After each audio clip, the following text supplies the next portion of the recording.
couldn't help myself, bro. I couldn't help myself. It is kind of a weird.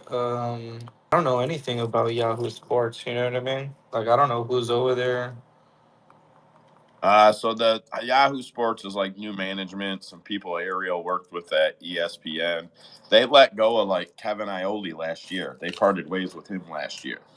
Yeah, I was gonna So say that's the only person I knew over there, and well, I heard that he got let go as well. yeah.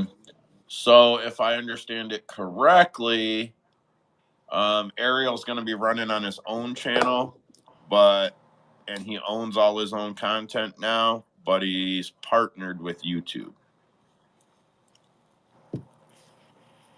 Partnered with YouTube So, or Yahoo? or well, Yahoo. My bad. I was Okay, looking at the okay. YouTube. Dead pics. What's happening, bud?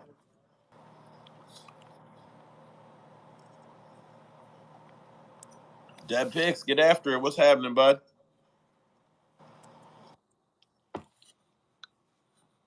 Bro, can Dead not hear me or something? I see his hand up. He's on the mic. Yo, What up? I just got it scheduled. My bad, bro. no, it's all good. I just improvised. If anything, just change the thumbnail so it's not showing Tatsuro Tyra. Oh, I dragged the Tatsuro Tyro one in there. No. This is not the. You didn't schedule it, so I just made like impromptu. So like this is not scheduled. This is just going up. I'm gonna edit all the details later. But if you could, because I know you said you could edit some stuff on the side. If you could just take out the Tyra picture, that'd be nice. Yeah, I could probably work on that. I did get it scheduled, but it was 9 o'clock on the dot before I got it fucking scheduled. E- Let me see if I can see what you're doing here. Oh yeah, I see you here. No, don't go that No. way. Yeah, I'll see if I can get that switched while we're here. But let me jump into a topic. Connor J, I see there. So I know it's just the four of us in here, but shout out to fucking Gary. Gary hit $100,000 on a parlay. Did you guys see that shit? Dude, I saw that fucking shit. Baseball. Hey, that's why I stopped telling them, man. I felt like every time I would tell their parlays, they die by one leg, and I said, you know what? Let me just let them hit. I, I was legit calling myself the baseball mush because if I would touch any of his or Max plays, they would die. Man, I was happy for him. I thought it was badass. I don't know Gary's bet size or anything, so I don't know if 100 grand is a couple weeks, couple months, or a couple years worth of bets for him. But Oh, he's a still big pretty boy, man. badass. From what he has shown and stuff, I feel like he's a big boy. Oh yeah, I know he's had red carpet with some of the books and shit, and gotten into it with them when it got taken away. All right, my mouse is probably coming through that speaker loud as hell right now. Let me go ahead and move that. Um, all right, so I've been starting with did you see Carlos Prates fucking level Li Jingliang? Oh, absolutely beautiful, man. I want to see him face a grappler so that we can see where his wrestling is. But Jesus Christ, he's really fucking good. Yeah, I don't think there's a chance that he's actually a fade. Well, I guess I shouldn't say that. He probably got a cap, but I think he's going to get some bangers. I think he's going to be someone to bet on for some while to come, and I think we're going to see him catch UFC favor now, meaning that he's going to get fights that favor him. You get what I'm saying? Like pretty simple explanation there. But I think I think it's evident we're going to see that. Clearly, the UFC is going to cling to a guy like that. Did you see Izzy Tap? Boy, did I fucking once again. My wife picks me up from the boys' house, and she's like, "What's wrong with your voice?" Oh, I've been screaming, girl. I've been screaming. Yeah. So, all right, I'm going to admit it looked like Izzy was about to walk away with the fight. So I had Drickus up at that point. I gave him rounds 1 and 2. Yeah, 3 and 4 were scaring me, and I'm gonna hold on to this. In the group chat, I told y'all there was going to be one judge that was gonna give that third round to Drickus off of power shots, and well, one judge did. Yeah, 100%. So dead picks, I did update the thumbnail, bud, but it's not reflecting that on our channel. Even when I do like a F5 fresh refresh, it is definitely not reflecting that. Because I was just going to take all the details from the one I did catch, get scheduled, and transfer them over. It's showing fucking Perez Tyra for the picture no matter what I do. And it says it's updated. It's fine. We can just update it like in post, you know, when we're done with the recording and all that. But it's all good. It's all good. Good looks. Yeah.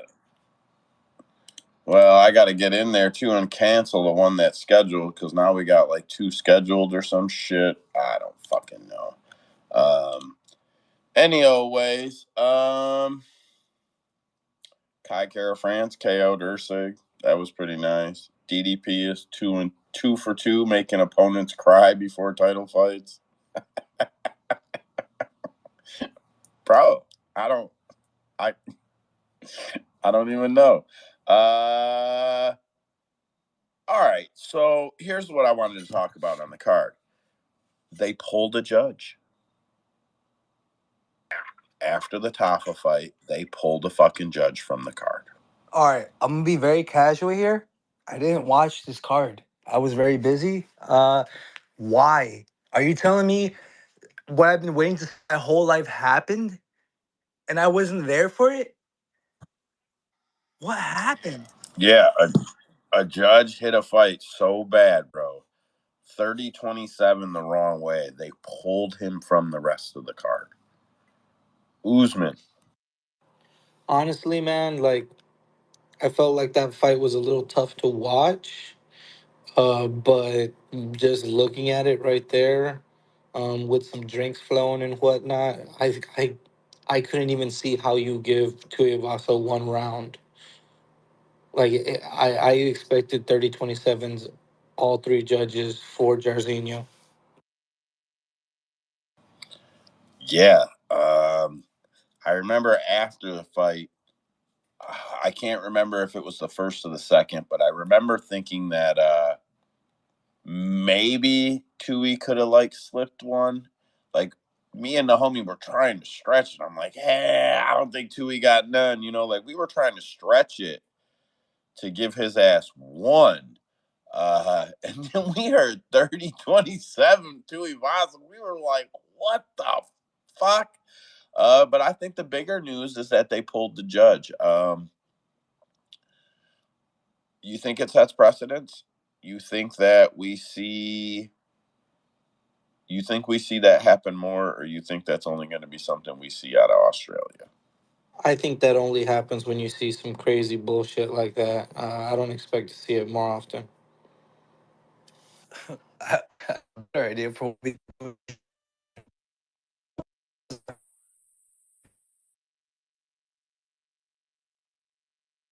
That picture cutting out bad. I can't hear you.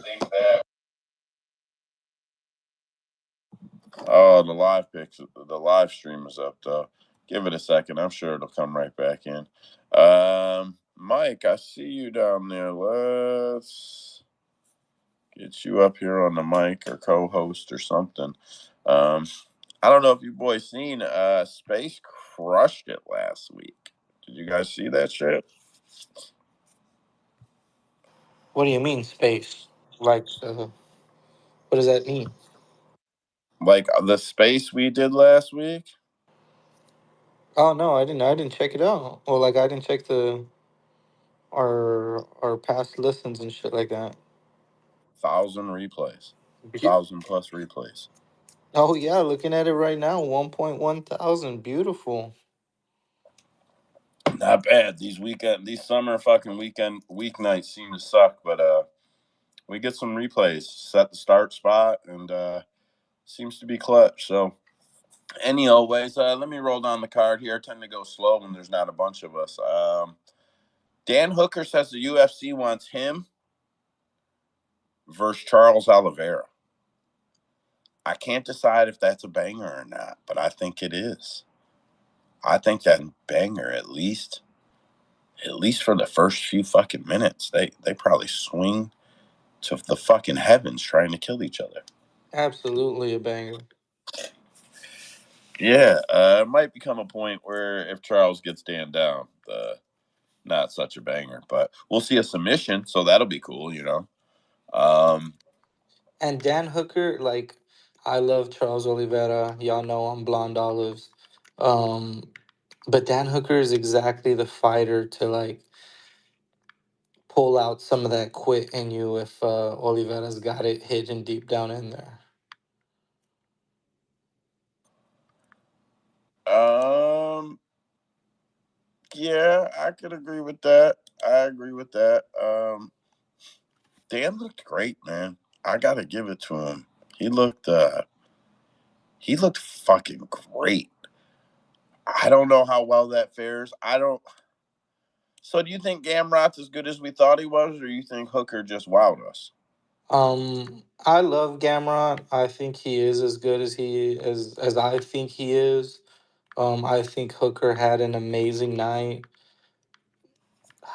Can't really make any excuses, man. Freaking he was on that night, and he's talking about he's just barely getting good. So only the time will tell to see if it was a good night. I also felt like at the beginning of the fight, I told my homies, I was like, Gamrot ain't gonna get tired. He's gonna shoot 1,000 takedowns, and if he doesn't get 1,000, he's shooting 2,000 more.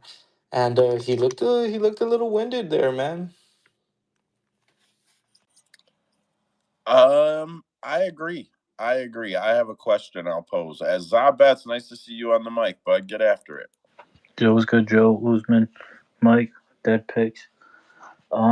Yeah, for me, I honestly think Dan Hooker lost that match. Really? What rounds? Um, I don't really remember the rounds, but I feel like he was just getting like, I mean, those takedowns. I guess if people don't count those takedowns, then I guess Dan Hooker wins, kind of. But yeah, that's how I feel about it. I mean, I felt like he won on damage. I That gave was how I I felt. I gave Hooker well I gave Gamrot round 1 and 3. I mean 1 and 2. Um 3 was very close as well, but Hooker with damage. It wasn't one of those fights where I'm gonna be crying about my boy lost or anything like that. You That's said fair. you That's said fair. damage, Joe. Yeah, like shots landed. Like I felt like Dan was landing better shots. Like you could hear him. Like even though he wasn't busted up real bad, I felt like Gamrot was taking the worst of the striking exchanges, and I felt like it got scored correctly. Mike, nice to see you on the mic. Get after it. Yeah, I actually had it scored for Gamrot too. Gamrot wasn't doing bad on the feet. He was actually hurting him, especially in the first round. He was beating him up for a good 4 minutes, but the same thing happened in the second round too, where he was mainly in control, but then that last minute Hooker just turned it on. So I couldn't be mad at the decision either. Those rounds were really close. So the question I'm going to pose for everybody on the mic is, if you had to bet $100 at, I'll give you plus 200 that Gamrot becomes a world champion by the end of 2027. Would you bet yeah? Would you take the bet or would you not bet that shit? Because I don't think Gamrot ever becomes a champion. No, he won't. I think his career will be very similar to Dan Hooker's career. Um, Anybody think Dan can get to a title shot? No, no one either of them. I think Well, Dan Hooker's could in the get to a top title five shot. now. Yeah, I think he can get to the title shot, maybe. I don't think he wins, though. I think he'll be Islam's separating defense, because Islam's one defense away from having from. He's tied for most 155 title defenses right now. If he wins one, he has the most title defenses at 155. If Dan Hooker could get a good knockout, I could see them throwing Hooker against Islam, like just throwing it together like they did the Bobby Green shit. But I think that's about the only way that fight comes together for him. It would have to be an impressive knockout because Islam ran through him. Yeah, I agree. But if he knocked Charles Oliveira out, he could get a title shot. If he looked good doing it, I think they need someone for Islam. I think he could get there. Darren Till keeps fucking tweeting, tagging the UFC, saying he's coming back. I might come back just to beat DDP and leave again. What do you, Hunter? Darren Till's fucking awful. He's fucking awful. That's all I can say. I feel Fuck him. I feel like he might be on some good drugs or something, man. Everything that comes out of that guy's mouth is ridiculous. Like I think he's. the advice that he was giving Izzy, like, I guess, sure. But it's like, bro, shut the hell up. Nobody wants to hear advice from you. I think he's got the same dope dealer as Ryan Garcia. Just a thought. Whatever.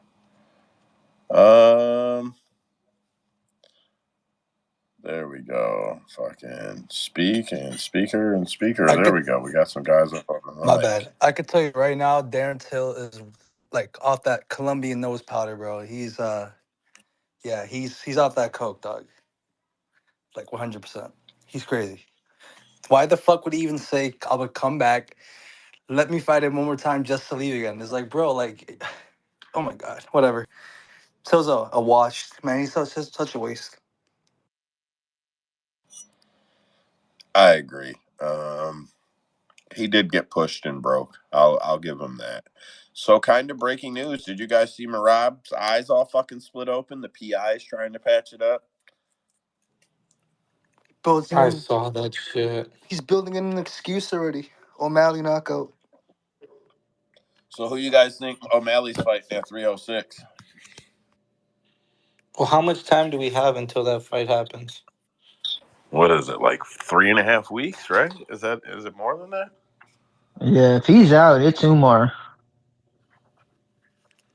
Yeah. And Umar would be fine to come do it right now, too. Mm-mm-mm. I don't think Sean can beat Umar, if I'm being honest. Nah, he won't. I don't. I I don't think think he he's I gonna don't can. beat want. Merab. I think he might. I like his chances I better think if against he Marab. quite a bit. Yeah, because he's open early, but once Merab gets going, it's over. That's why first round. So if I'm being honest, I think Merab may struggle to get going against Sean. I have done a little tape. Went back and watched Merab's last two. Shortly after the fight got announced, I went back and watched some Sean shit probably a week later, and I don't know, man. Merab may end up. I know he won't gas, but O'Malley may be able to stuff everything he does, because we all know, even though Merab shoots to death, he's not the guy that can exactly take you down and control you. And Sean is very good at pushing down, back of the neck type shit. He could back Merab off and beat him in exchanges. I could see Merab shooting a takedown, shoot the takedown, shoot the takedown, shoot the takedown. Actually be slightly tired in the moment because of the way Sean defends, what I remember thinking, and Sean could beat him at distance. I do think if Sean can hit him, he's in a lot of trouble. I don't think Sean has to hit Merab very many times to hurt him. Yeah, I think when Sean says I'm going to hit him right in his big broke fucking nose, I don't think he's lying. I think that's a really good plan for him. Sean O'Malley, just skipping around here a little bit. You hear me saying a lot because I'm going around the list trying to find where we can just skip through. Had to write the show twice. Sorry, guys. Sean O'Malley wants to KO Merab. Then he wants to fight the winner of Max versus Ilya. Then he says he feels like the UFC would have to let him box Sean or who did he say? Devin Haney or Ryan or Devin Haney. I do think if he could KO Merab and convince them to let him go up, and he could KO either one of them, he probably is in the position to press the UFC to let him box. It was Ryan or Tank. Was it Tank? I couldn't remember who he said. I knew he said Ryan or someone else. But I do think if he could go up and KO, I don't know that he could KO Max Holloway, but he may KO Ilia Topuria. I know people will want to give me hell for that. I think Sean is the A side as far as striking in that fight. Everybody's very, very high on Ilia. I know I'll catch a lot of shit for that, but man, I think Sean is the A side in almost every single exchange if they fight wholeheartedly. So whatever. Bobby Knuckles says he's retiring at 36 years old. That's 2.5 years from now. So he's not exactly talking about retirement, but he's kind of talking about retirement. If Bobby Knuckles wins the belt, does he retire? Nah, he's not like that. Are you He's gonna sure? give somebody the chance.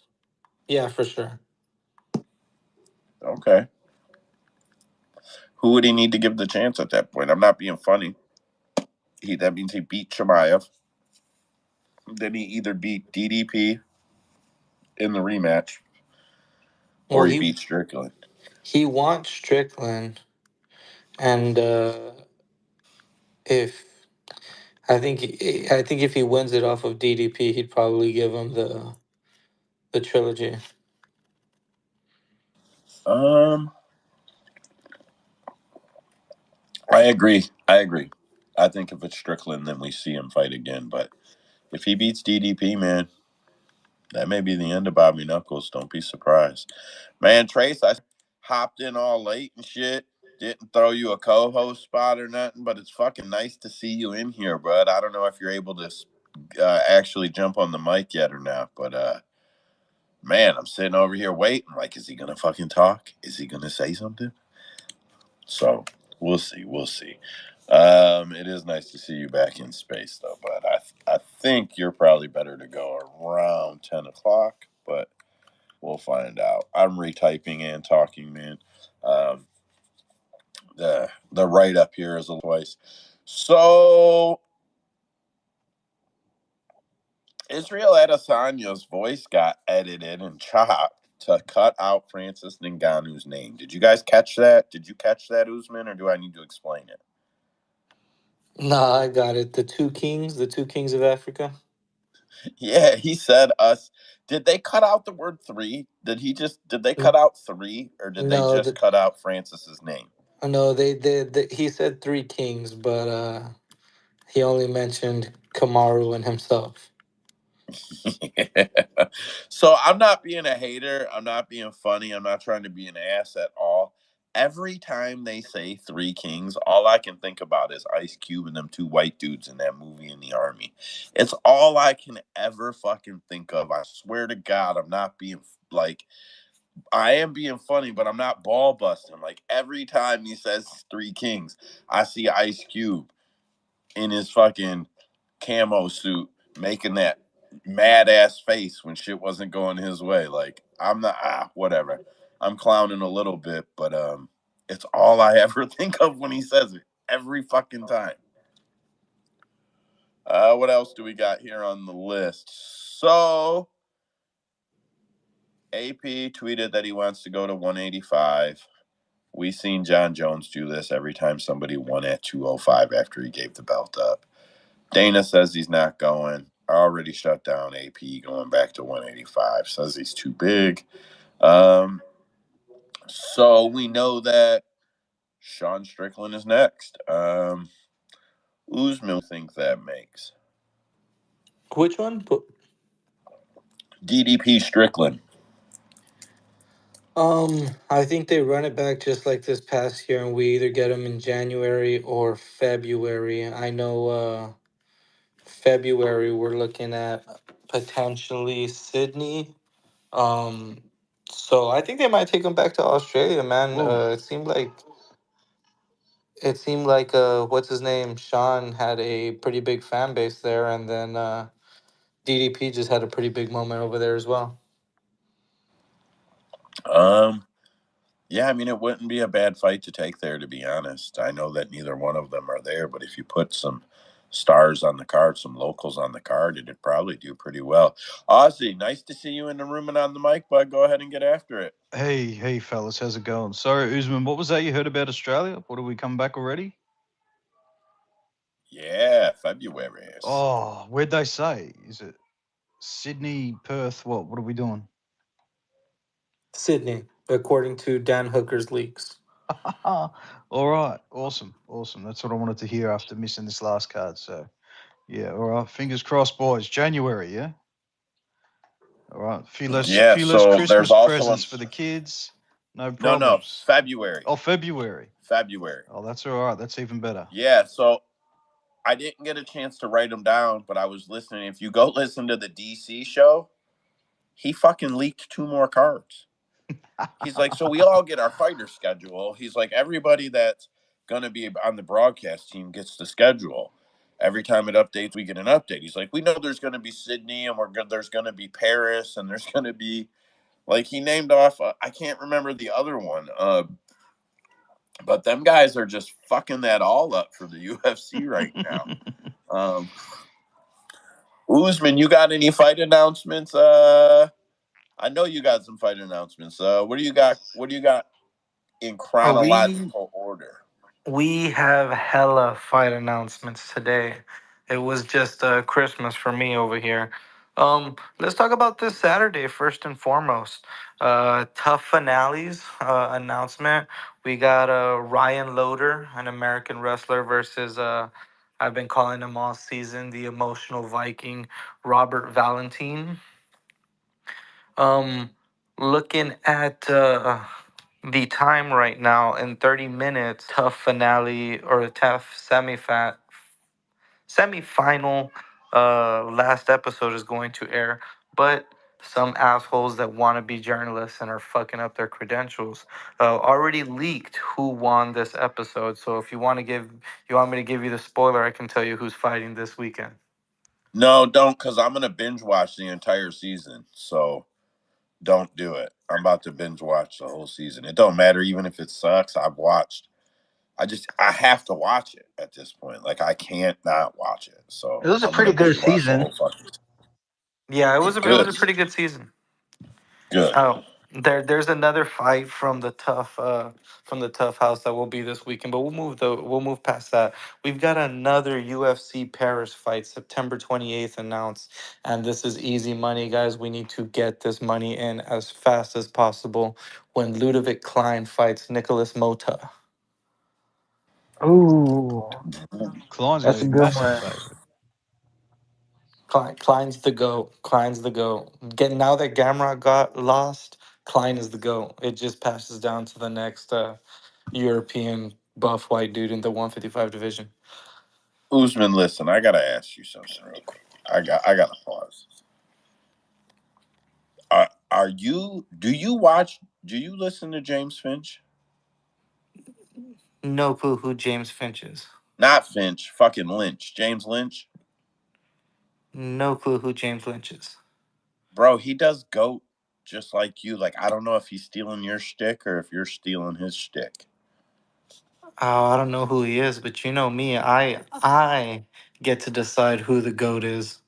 Bro, no, I'm telling you, he does it just like, bro, it's like you guys know each other or something. It's weird. He was talking about a boost today, and he's like, a boost is the GOAT, but he's probably not going to win this fight. It's weird, bro. It's just weird. Anyway, go ahead. All right, we got four more right off the bat. October 5th, UFC 307. Let's go straight to the main event, the talk of the town this past weekend. Alex Beretta versus Khalil Roundtree. I'm excited. Fuck every hater on Twitter. Dismiss everybody that doesn't want this fight. I am so fucking excited about this fight. I'm not being funny. This is probably the most excited I've been for a 205 title fight since the first Izzy AP fight. I'm not lying. I'm so fucking excited. I love Khalil Roundtree, bro. This fight's gonna be a banger. No matter what happens, this fight is gonna be a fucking banger. And Mike, if you could shout this out, make me feel like Khalil could find success through the leg kicks and the combinations. Um, at least lie to me, bro. Tell me you think it could happen. Hey, my bad. My kid was screaming. All I heard was my name. What's going on? What do you think Khalil versus AP looks like? Oh, I think AP knocks him out. Oh man, come on, bro. We ain't even fucking friends, man. Hey, and just to rub it in, Joe, not even 48 hours and Khalil has already done an interview saying that he will not be wrestling. It's going to be an all striking affair. Oh man, then yeah, Bro, put all your money on AP. Yeah. I'm not gonna lie, I'm betting Khalil I was gonna wins. say, Joe, I know you got Khalil, man. You're a huge fan of this guy. Yeah, I'm not gonna lie, I'm betting Khalil. Look, I am The too. dog, I love Khalil Roundtree, especially this new form he came since he got knocked out against what's that dude's name? bro. Who elbowed Since him? he went to Thailand, is what you Since he need to took He the say. went to ropes, Thailand after that. Yeah, after that, right? After he got knocked out, he went to Thailand, right? Yeah, and he just came back a beast. Now I'm a fan for life, but man, AP is just hard to deal with. Oh, Man, and then when Khalil steps in and throws those big ass looping hook, it's gonna get hit by a shorter hook and AP putting him night night. man, I don't know. I'm gonna say this: Khalil will be much faster. I'm gonna defend my boy. Khalil will be much faster than AP, and he will kick. I don't care. He will kick much harder than AP kicks. Maybe not cleaner.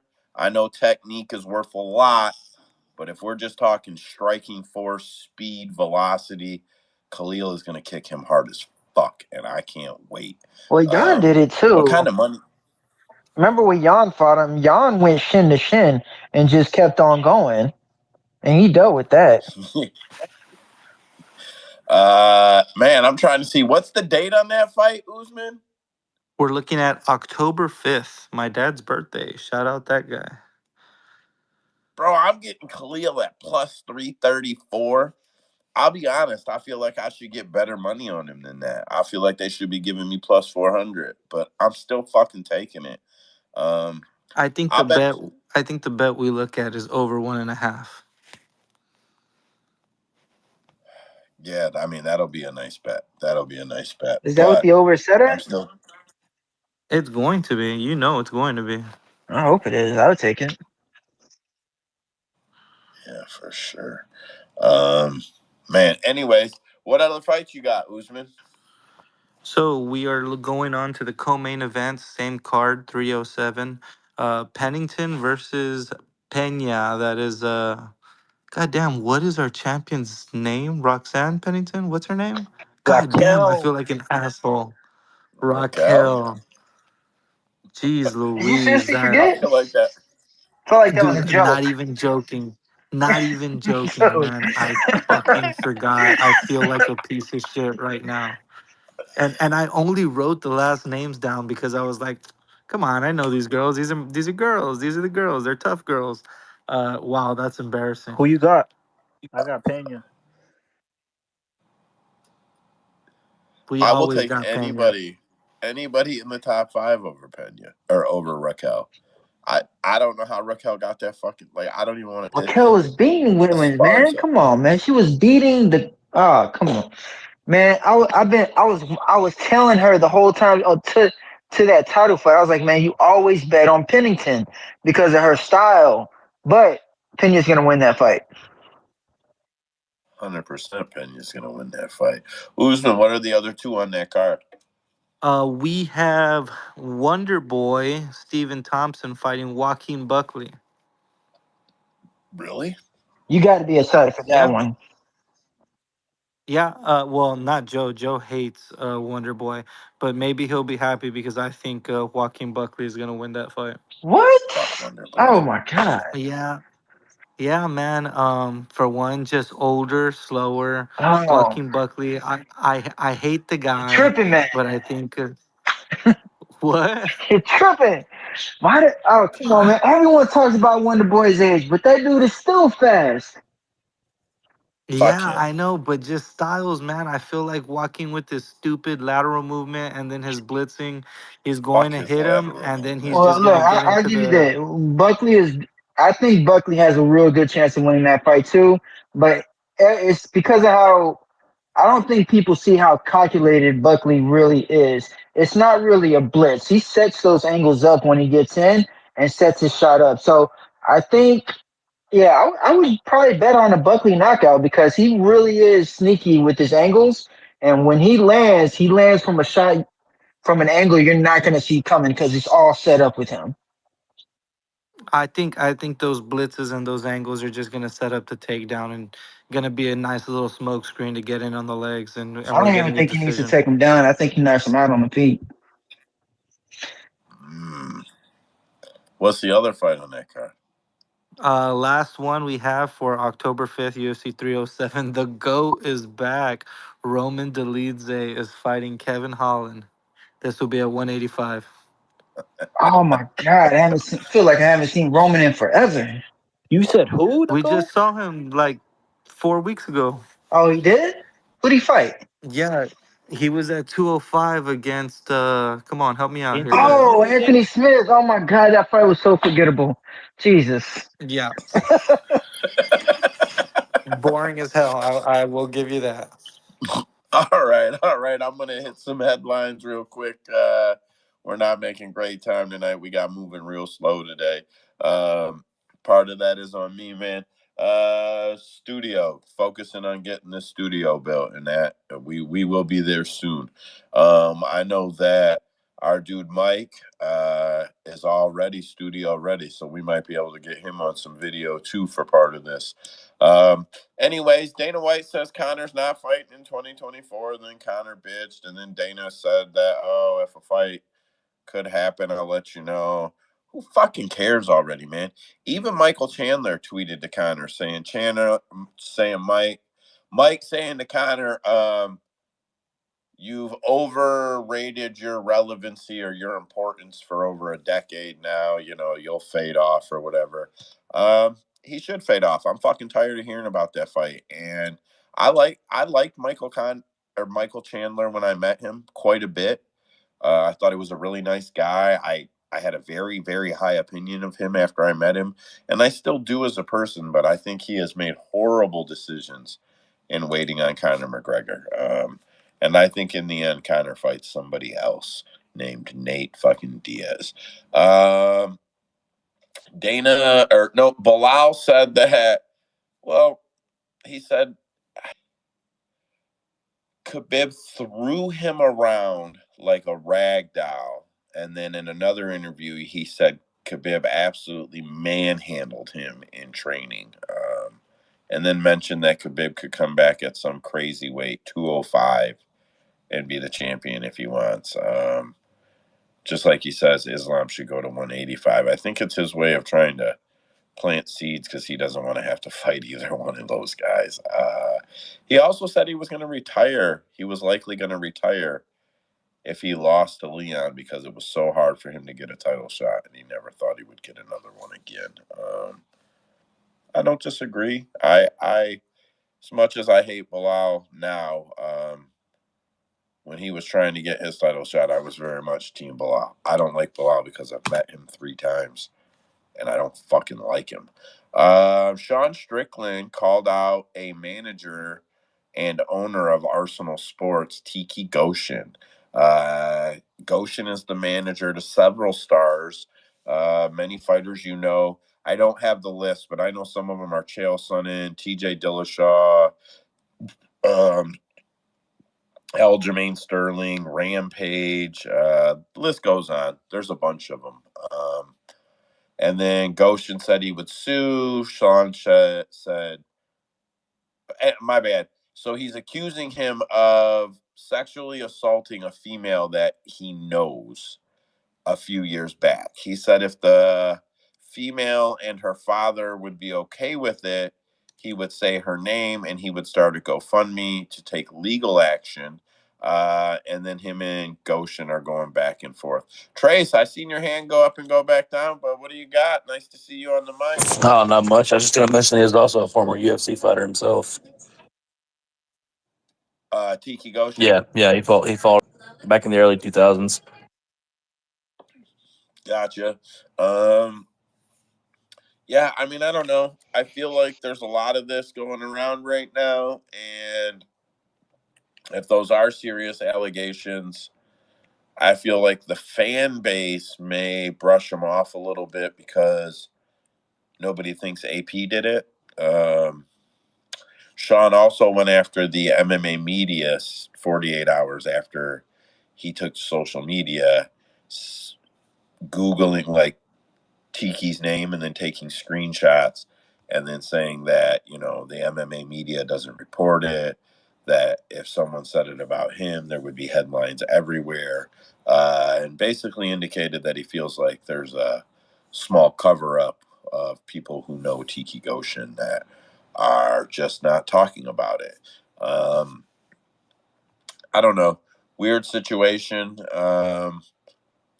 I feel like Sean Strickland is the type of guy that'll die on that cross, though. So I do know that the woman is now married, happily married, and I believe with children. So she may not want to come forward, and it may go away. Usman. Hey, Joe, your daughters play any sports? Oh yeah. Man, I don't think I'll ever put my daughter in a sport. Fucking all these coaches are rapers, it seems like. Or assaulters, shall I say. Yeah. So we did soccer for a while, and we did gymnastics for a while, competitive gym. But my oldest daughter is in high school now, and she just likes cheerleading, female coaches, no overnights, no camps. And my middle daughter is middle school. We do POM, female coaches, no overnight camps. We don't do any of that shit. I don't. I got no fucks given about it. So, um, yeah, it seems like you hear about it at least once every year that some high profile coach or manager somewhere is fucking doing this shit. And, if you're hearing about it once a year, it's probably going on at least fucking 365 times a year. That would be the best way I would assume to it. So, whatever. Mohammed Mokayev says Amir Albazi pulled a pistol on him in the streets. He's something about he was throwing his arms up to the car Mokayev was in, and Mokayev got out of the car, and Albazi pulled a pistol. Mokayev said this was right after his neck surgery or something. I think we're starting to figure out why Muhammad Mokayev got cut from the fucking UFC. Man, whatever. He didn't get shot. I guess it ain't that bad. I already mentioned that Islam is one defense away from surpassing the 155 title record. So Dana White was on the Full Send podcast and said that Fight Slap will be bigger than the UFC. I don't got his last name because I did a rewrite, but Bob, whatever his name is, immediately said, no way. And then Dana went on to fucking say, well, why not? And he said all fights are the same. And Dana said, same how? And then tries to say, well, boxing matches are the same. I don't know if Dana is trying to sell Power Slap to people because he wants to sell it for a fortune one day and he's trying to build it, or if Dana really thinks Power Slap is going to be bigger than the UFC. Look, what didn't I don't Power know. Slap have a following before he got his hands in it? So that's a different league. Well, yeah, but I'm talking about So there's a it's the same sport though. yeah. Over in like Russia and shit, it gets so Dana's is views. Dana says views, and because like the Russian slap fights would get hundreds of millions of views, bro. But I don't know, man. I don't see it. I don't see how it's going to equate to more than a business that is worth at least $10 billion. I don't fucking see it. I don't Hey, get it. Joe, It doesn't make sense to me. what's funny is they're showing commercials for the slap, their version of tough or slap, and in the video they have fights in the house, but they don't throw punches. These motherfuckers actually slap each other. Like instead of throwing a fist, it's literally just videos of them slapping each other in the house as a fight breaks out. Like they're not even throwing punches. Hey, but I am excited for this new one that they got coming up in October. I actually want to see that one. So if I'm being honest, I usually go to fight week, even though I didn't go this year, and I skipped because it was Connor and all that shit. I would have went to the live card that happened on Friday. When you're at fight week, I mean, I would go to fucking extreme cage fighting fights on Wednesday. I wouldn't give a shit. It's when they do the amateur stuff. A lot of times I'll check out all that. You're there. It's fight week. You may as well check out all the fucking fights. Yeah, that's just how I feel about it. Anthony Smith said that he has agreed to fight Dominic Reyes verbally, but has not even seen a contract yet. You got that on any of the announcements, Usman? So yeah, we that was announced last week, December 17th, UFC 310. But we do have some announcements around that date if we want to touch on those. What do you got? December 14th in Tampa, we're looking at Dustin Jacoby versus Vitor Petrino. That's actually a good fight. You know, I think people thought I was joking, but I can actually see Dustin winning a split there. Split decision. I swear to God, I knew you were going to say that, bro. Like, yeah, that's real. That's real. Squeaking out a decision, a split decision. Man, Nove- that's a good fight. November 9th, we've got Trayshawn Gore versus Antonio Ciccoli. Ah, fuck. What else? We saw Mansoor Abdul Malik win his contract last week on Dana White Contender Series. That same day, November 9th, he will be fighting Dusko Tudorovic. Well, I don't know it. I don't know enough about it to know if I know, but okay. What else you got? And we're going to jump back in time to October because November 2nd, UFC Edmonton has a hell of a lot of fights that we can go over at the end of the headlines. But October 26th, UFC 308 in Abu Dhabi, we're looking at Ibo Aslan versus Rafael Quequera. No clue who these guys are. Yeah, bro. I'm like, come on. What do you want us to say about No, that? I don't expect. Well, it's okay. We have a lot to say about this next one. October 12th, the GOAT, Waldo Acosta Cortez versus Chris Barnett, Huggy Bear. Bro, did you see the Chris Barnett training video? Oh, does it make me happy? Did you see it? Oh, I saw it. I He's saw it. throwing like 57 leg kicks like he's a fucking high school cheerleader or something. Like spin kicks, jump kicks, leg kick, spin kick, jump kick, leg kick. I'm like, bro, how are you that big throwing all them fucking kicks jumping around like that? Hey, it doesn't matter. He's gonna get his ass whipped by the goat. Man, I don't know. I hope he beats Waldo. I don't think he will. I just hope he does. You know, you pissed me off, man, because you used to be on the Waldo train with me, and you jumped off, and here I am rowing the boat that keeps Waldo Acosta Cortez afloat. You son of a bitch. Gently Man, down the stream, took motherfucker. train with him, huh? And left you in the boat. I told you it wasn't a boat we could ride forever, man. I told you we were gonna have to get off of it. I fucking told you.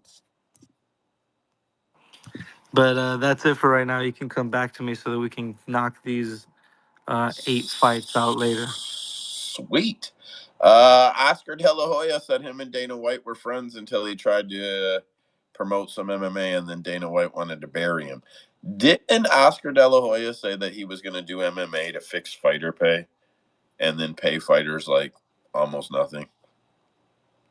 And then Dana White commented on that, and then Oscar De La Hoya got all butthurt. Isn't that what happened? That's exactly what happened. I thought so. Yeah, that's exactly what happened, and that was one of the best press conferences of all time. That one when he come out, he kept mispronouncing Tito and Chuck's name. He's sniffing like he's like he's trying to sniff up every last granule of cocaine in the room. Yeah, amazing press conference by De La Hoya for that one. What did he call it? What was his promotion? He tried to call it Golden Boy MMA. Golden Boy. Something. Yeah, Oh it was boy. like that. Why are we Yeah. talking about that and not talking about that new video of Oscar De La Hoya? You see that shit? Man, he's still tripping. What is that? He's trying to say that's AI now. Is that bullshit? Did they Oh, trick that. us with What that? happened? Or is that What legit? am I The missing? girl with the BBL you Oh, talking about? Mike. Yes, the girl with the big butt and him in a thong. Hey, I can't judge the guy, man. The boy You, loves to party with a big wait, butt. He wait. keeps falling for the same shit. This is not the pictures, or like this is new shit. That's a It's a video. No, this video. is a New this is video. a New video. video. That butt ain't got. That's What probably the about it. fuck? It looked like an ant girl.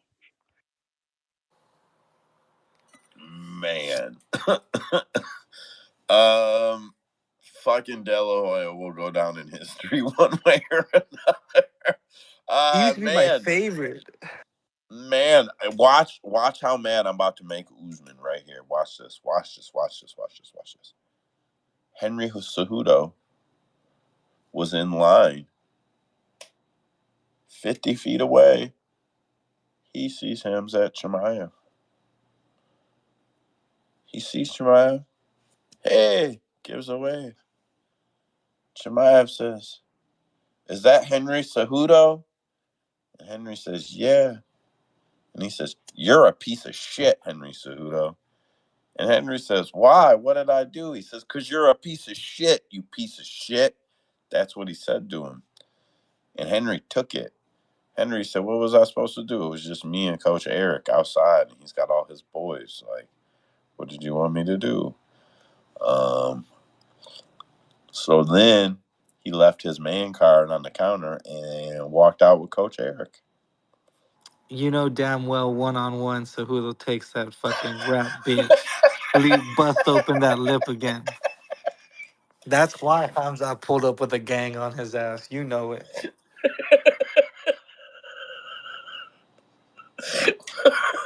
What the fuck is wrong with you, bro? Listen to me. Are you related to Henry Cejudo? I wish 7 times removed.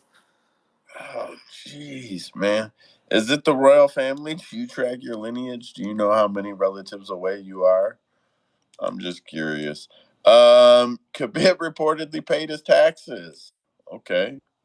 He had only reportedly not paid them from what we've seen, even though I did a fucking video on it and everything. So he reportedly didn't pay them, and now he has reportedly paid them. We already talked about the Signy card 2025 getting leaked. Did you guys see Jake Paul tell New York to fuck off? It was great. I'm not Come saying I'm again? a What do you fan. mean? Like, what do you mean? He told him to fuck off. Why? He's at the press conference with Mike Tyson, and they start booing him. And he's like, "Fuck you, New York. Fuck New York. Shitty ass fucking Democratic city. Fuck off." It was great, bro. It was fucking Damn. great. He just went full fuck. He just went full villain. He went full fucking heel. It was great. I can't believe him and Mike Tyson are gonna fight.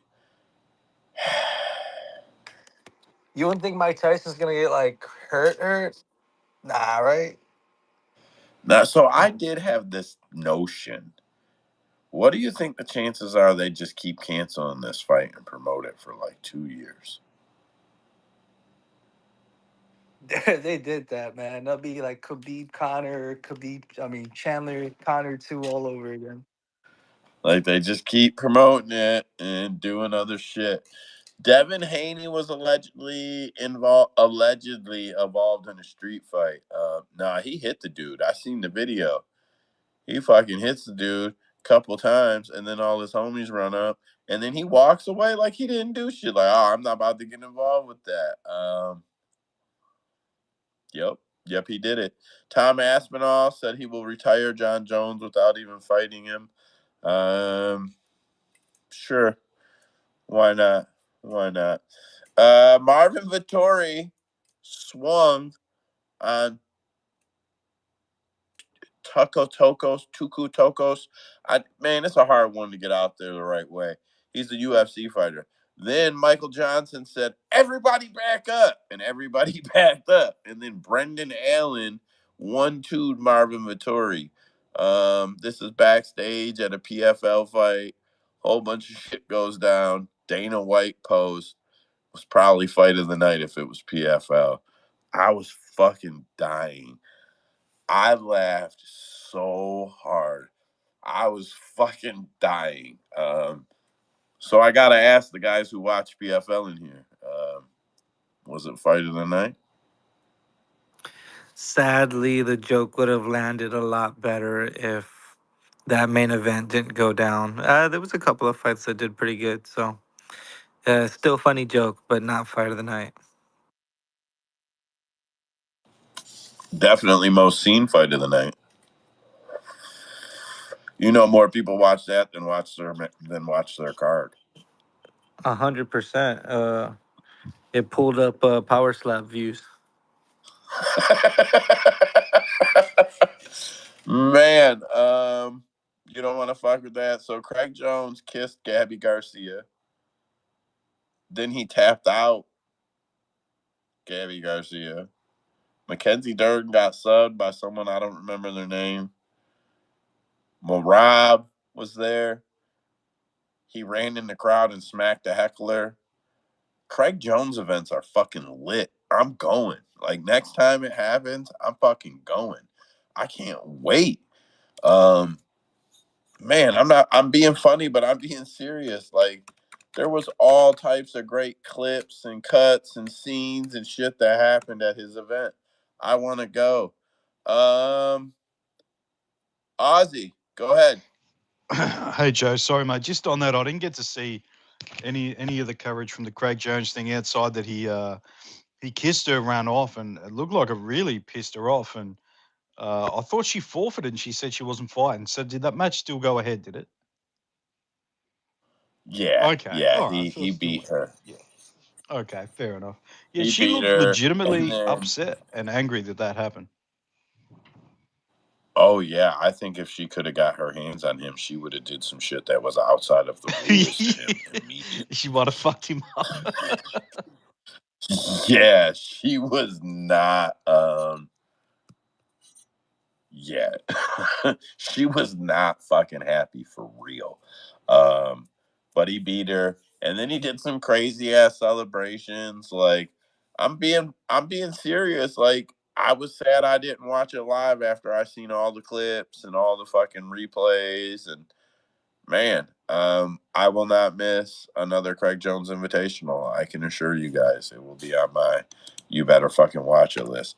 Speaking of one-offs, did you guys see the footage that surfaced of Uriah Hall? Almost, not almost, but some TikToker's asking him some dumbass question, and then he goes, "Are you here just to fuck with me?" And he goes, "Yeah, yeah." And he goes, "You know I could kill you right now, don't you?" The kid just sunk like, oh fuck. And then Uriah Hall walked off. But I'm definitely, I don't know, that one's just one I noted because of the one-off events. But Craig Jones looked fucking lit. Shavkat versus Bilal is targeted for 310 from what I hear. Usman, did that make your list? Not official, so no, don't have it down right now. Did anything from November 3rd make the list? November 3rd, got nothing here. We probably So, covered it yesterday if we did have it, or last week. or actually, it's November 23rd. Well, just the UFC announced that they're going to Mecca. It's Macau, Macau. Is that how it's said? I believe so. And yeah, nothing has been announced for that fight card. Well, I want it. You think they call it Macau because it sounds better than Administrative District of the Republic of China? I think it's like the Vegas of China, right? Am I right or wrong about that? I know that it is the Administrative District of the Republic of China on paper. I don't know what the fuck they do there, to be honest.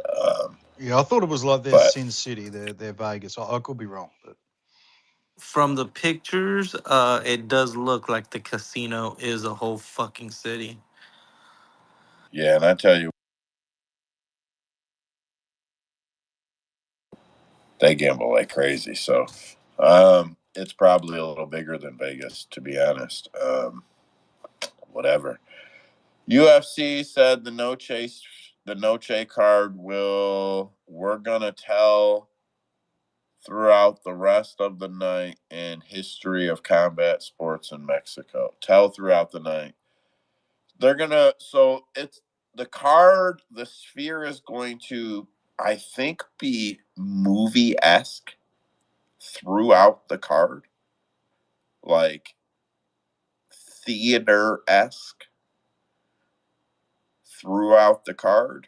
And we will see some of that on screen. Um, I don't know. It seems like they're only doing 10 fights, but it's still going to be a 6 hour fucking event. Fuck, I don't know. Weird. I'm not. I guess it could be cool. I'm not into all that shit, man. I don't even want fucking walkout music. Just fucking walk out there and fight. I don't want Bruce Buffer. Fuck him. I don't want to hear him. You guys know me. I'm not just trolling. You guys hear me bitch about it all the time. If I got to watch 20 minutes of fucking Noche coverage or fucking fight history or what the fuck ever between fights, I'm going to be bitching the whole time. Nothing is going to make me go, wow, that's so cool. I wish I was there. It's going to make me go, come the fuck on already. Get them out there and make them fight. I think Dana loses track of how many hours it is sitting down watching a fight card. If he put them in the middle of the day or, Sunday where they start at noon and you could get the prelims going and barbecue and do some other shit, that'd be fucking fine and dandy. And Aussie might get it that way sometimes. But here in the States, the shit starts East Coast. It starts at fucking 10 p.m. main card. So you're going from 6:30 p.m. till 1:30 a.m. every week, every Saturday. And I'll be honest with you, it sucks. It sucks ass. I fucking hate it. Yeah. So now I'm gonna have to. I thought 10 fights, no J card. They're gonna bang them out. It'll be 2 hour prelims. We'll get 3 hour. I thought 5 hour card. No, they're still gonna stretch that shit 6.5, 7 hours, man. Um, Floyd Mayweather is gonna fight John Gotti the third. This is the rematch, correct? He already beat him, right? Once, and that was the one where they had all the shit in the ring afterwards, where everybody went mayhem, and there was a little bit of a brawl, if I recall. They're announcing it in UK time, 7:30 p.m. It's 12 Eastern time, 7:30 or 7:30 Eastern time, 12:30 a.m. UK Sunday time. I don't know where the fight's going down though, if I'm being honest. Last thing I got in the headlines, and then Usman, you only got one card of announcements left. Yeah, but it's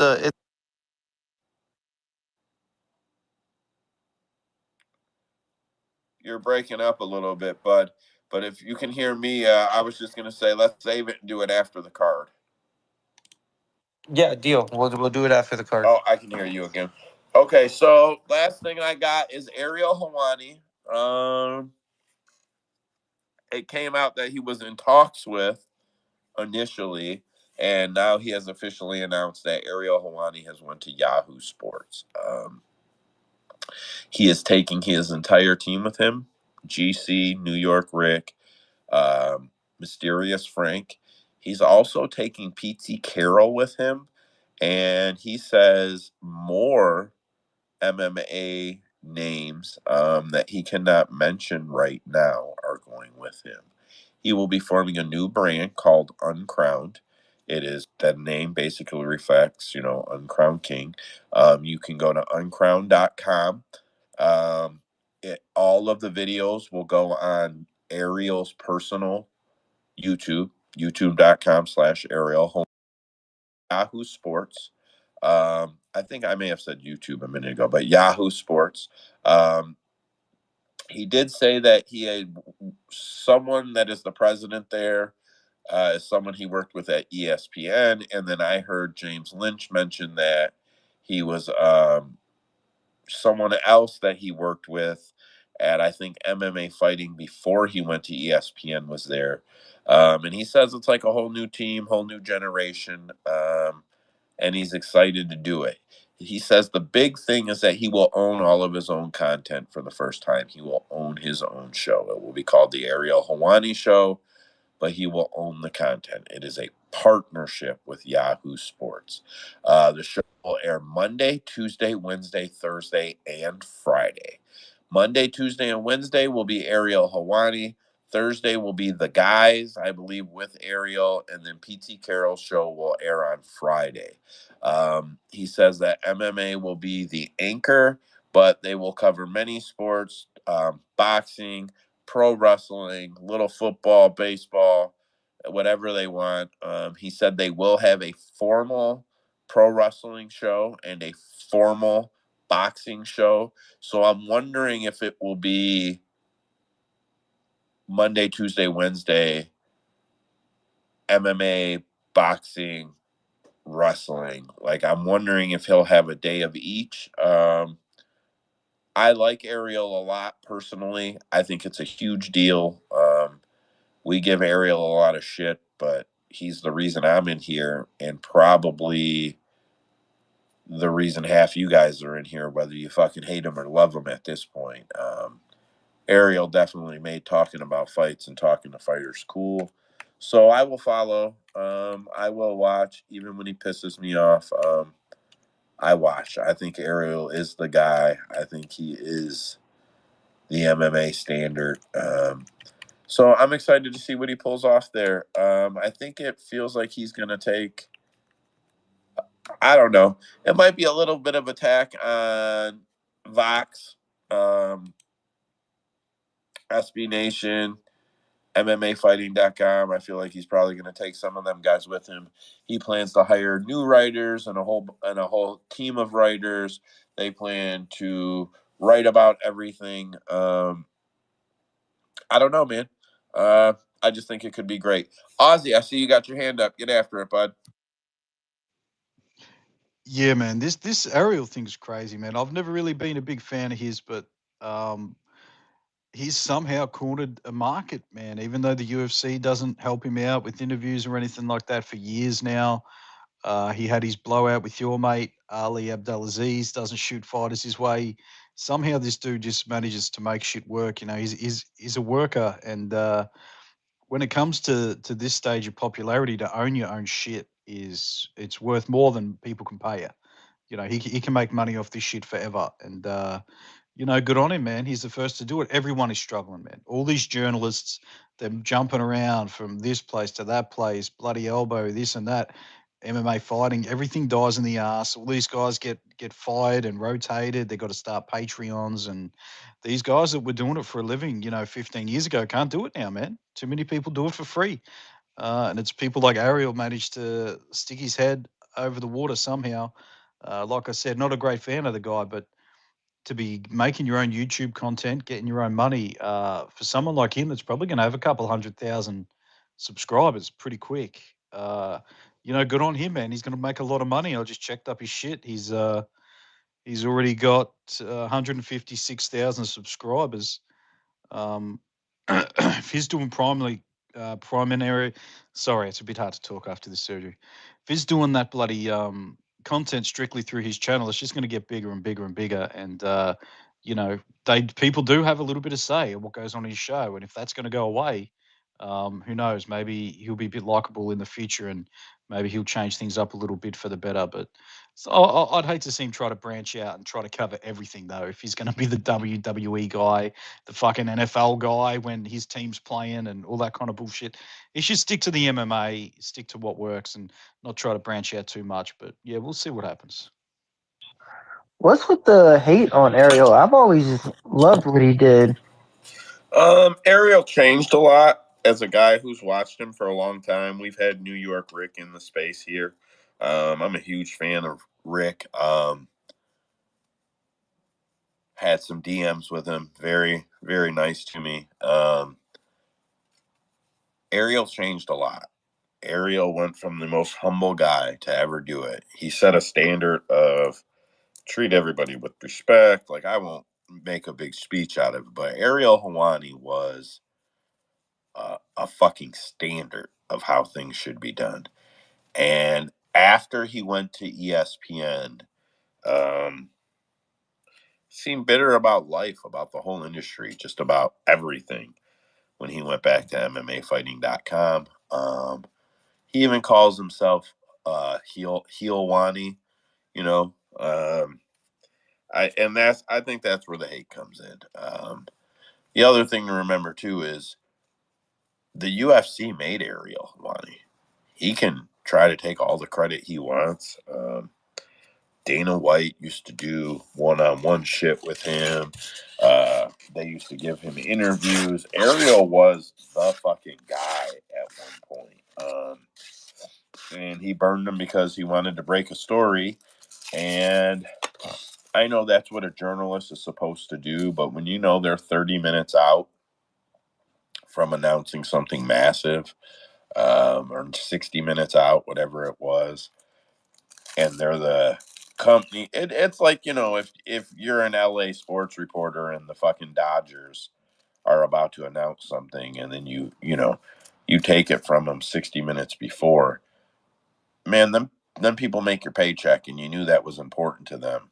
And yeah, you had it, and you could have let them know you had it, but you shouldn't have put it out. You should have gave them the courtesy. It was an announcement. It wasn't like, I don't know, it wasn't like breaking fucking news. It was a fight announcement that they wanted to do after a press conference. Yeah, I don't know. I feel like Ariel kind of fucked that relationship up himself, if I'm being honest. But they did build him. But he's done an amazing job. He earned it. Aussie.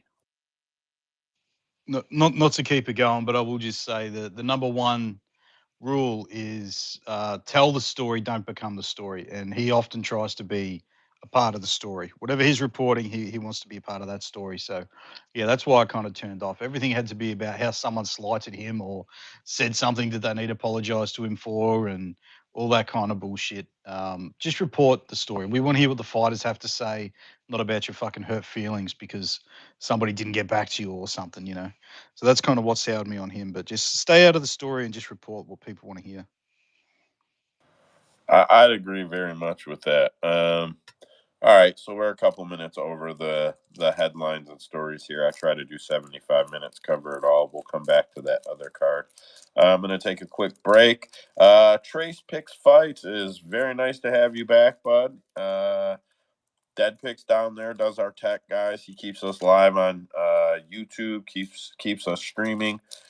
Soon he will do more than that. Dead Picks, do you watch the Weighing In podcast? With DC and No, isn't that no, DC's show? No, the no with RC. Weighing In with Yikes! Big John and Oh no! Josh I know. Thompson. No, I do not. Do I have to now? Well, I found out all their camera stuff, all their cut to this, cut to that, all of this. It's done remote by their tech guy. So I'm gonna have like 6 cameras, bro. You're gonna have to figure out how to figure that out from remote. Switch. I think I know what you're talking about. Yeah, there's switches and shit. Yeah. It's just a So matter of we'll. I could have it programmed, from Chicago to where you stay. I think we could Yeah. though. I'm pretty sure we Yeah, we're could. not far. I'm Detroit, bro. So Joe had different things. All right, but and then shout out to Mike. All in for bettertimes.com. He caps fights around here. So does Trace. I don't know how much digging Trace did this week or didn't do this week. And then Usman hosts a show on Saturday, and then of course capmma.com. One last minute. I am elbows deep. I am building a studio. It won't be the largest studio, but it won't be me in front of a camera with 2 feet of background behind me or a green screen. I'm building a formal set, screens, desk, some things I don't want to really say till it's built, just because you know how that shit goes. Very inspired by what Ariel does. Not a copy, but very inspired by what Ariel does. So, shout out to him, man. Joe, I want to see Egyptian gods. I want to see fucking a big blown up picture of Paige Van Zandt. I want we're gonna send our requests through so you know exactly what we're looking for. But it's gonna be there's gonna be a bit of PG, a bit of X rated. We're gonna mix it up pretty well. It's gonna look Well, great. I will let you guys know that I am going to build the floor out of real wood. This week I will be burning, sanding, staining, burning, sanding, staining, creating an actual floor. That's how I will build the desk and several other pieces. I'll post some pictures as soon as the space is built. Or the area is built. I'll be doing the spaces live on video, and then after I can get some tech going, and me and Dead Pigs can get everything figured out, and maybe I can get some of the guys on the team here to get on video. Uh, we will integrate more video, but I'm going to take the space with us. The space will still be audio form. Trace, go ahead, and then we're going to jump into the card, guys. Spoilers. Mine will be the one you're talking about with the only 2 feet behind them in the he needs wall. a mic. He's still a listener. He's right there. Did you hear him talk, Dead Pix? For me, it shows him as a listener. You Let didn't me hear him. leave. You didn't hear him talk. Trace, say something. Dead Pix, can you hear me? Dead Pix can't hear Trace. I heard him loud and clear. Man, oh man. Dead Pix. All right. So, yeah, I want you guys to set up shit where you're just 2 feet behind you and a camera, so we can all get in on it. That's what I actually would prefer. I mean, if you guys want to build full sets, that's fine. But I want you guys to get on some cameras, so whatever it takes. Anyways, that's almost 10 minutes over talking news headlines and then bullshitting about YouTube that's coming. Let me click some save. Done's here. All right, so we're gonna move over to the card. UFC on ESPN. Cannonier versus Borralho. UFC on ESPN 62. UFC Vegas 96. Apex fight. The Apex fights are going to be numbered here. They're shutting it down in October, right? Wasn't that when they said it'll be shut down from October to April? I think it was November. Okay. We won't have too many more of them, though, after this is the point. Um, that'll kind of force the UFC to travel some more. So that'll be nice. But I think when the Apex is done, it'll be so nice that people will stop bitching about the cards being there, and kind of give the UFC like a home stadium or a home theater, home field for small events where people can still travel to them and see them. And a guy like me might rather go into Vegas twice or three times a year for smaller, cheaper fight nights than do fight week, because I've done fight week so many times and it's just the same shit over and over. We looked at the amount of fighters that were there this weekend or this year, and if I'd have met every fighter there, there's only like 5 fighters I hadn't met before. So um, hopefully they get the Apex straightened out. But this should be one of the last probably 5 cards there. I think we're going to get UFC 100 and UFC Vegas 100 and 101, and then I think that'll be it. Anyways, first fight of the night here is fuck Victoria Leonardo and Wang Kong. I know I probably didn't say it right. We've only seen Wang fight once in the UFC, and I believe that was Road to UFC. Yeah, that's what I thought. I'll be honest, guys. I didn't do no tape on this one. I didn't study shit, and I'm probably afraid to bet the over because of Victoria Leonardo. That's the truth. Mike, tell me why I should bet the over on this fight. Because Leonardo's gonna be grabbing for her life, bro. Wang is gonna tear it. Man, if you haven't watched Wang, go watch her fight. She is really good, and I guarantee you, she's gonna be fighting for a title soon. That's how good she is. In fact, I think she beat Valentina in either Muay Thai or She did kickboxing. actually. But You know what? I do know who she is. She did beat Valentina, but it was like 2015 or 2016. bro, it doesn't matter. Shevchenko was the truth back then too. That's a fair But statement. Wang is she's much more than a striker. Her grappling defense is on another level too.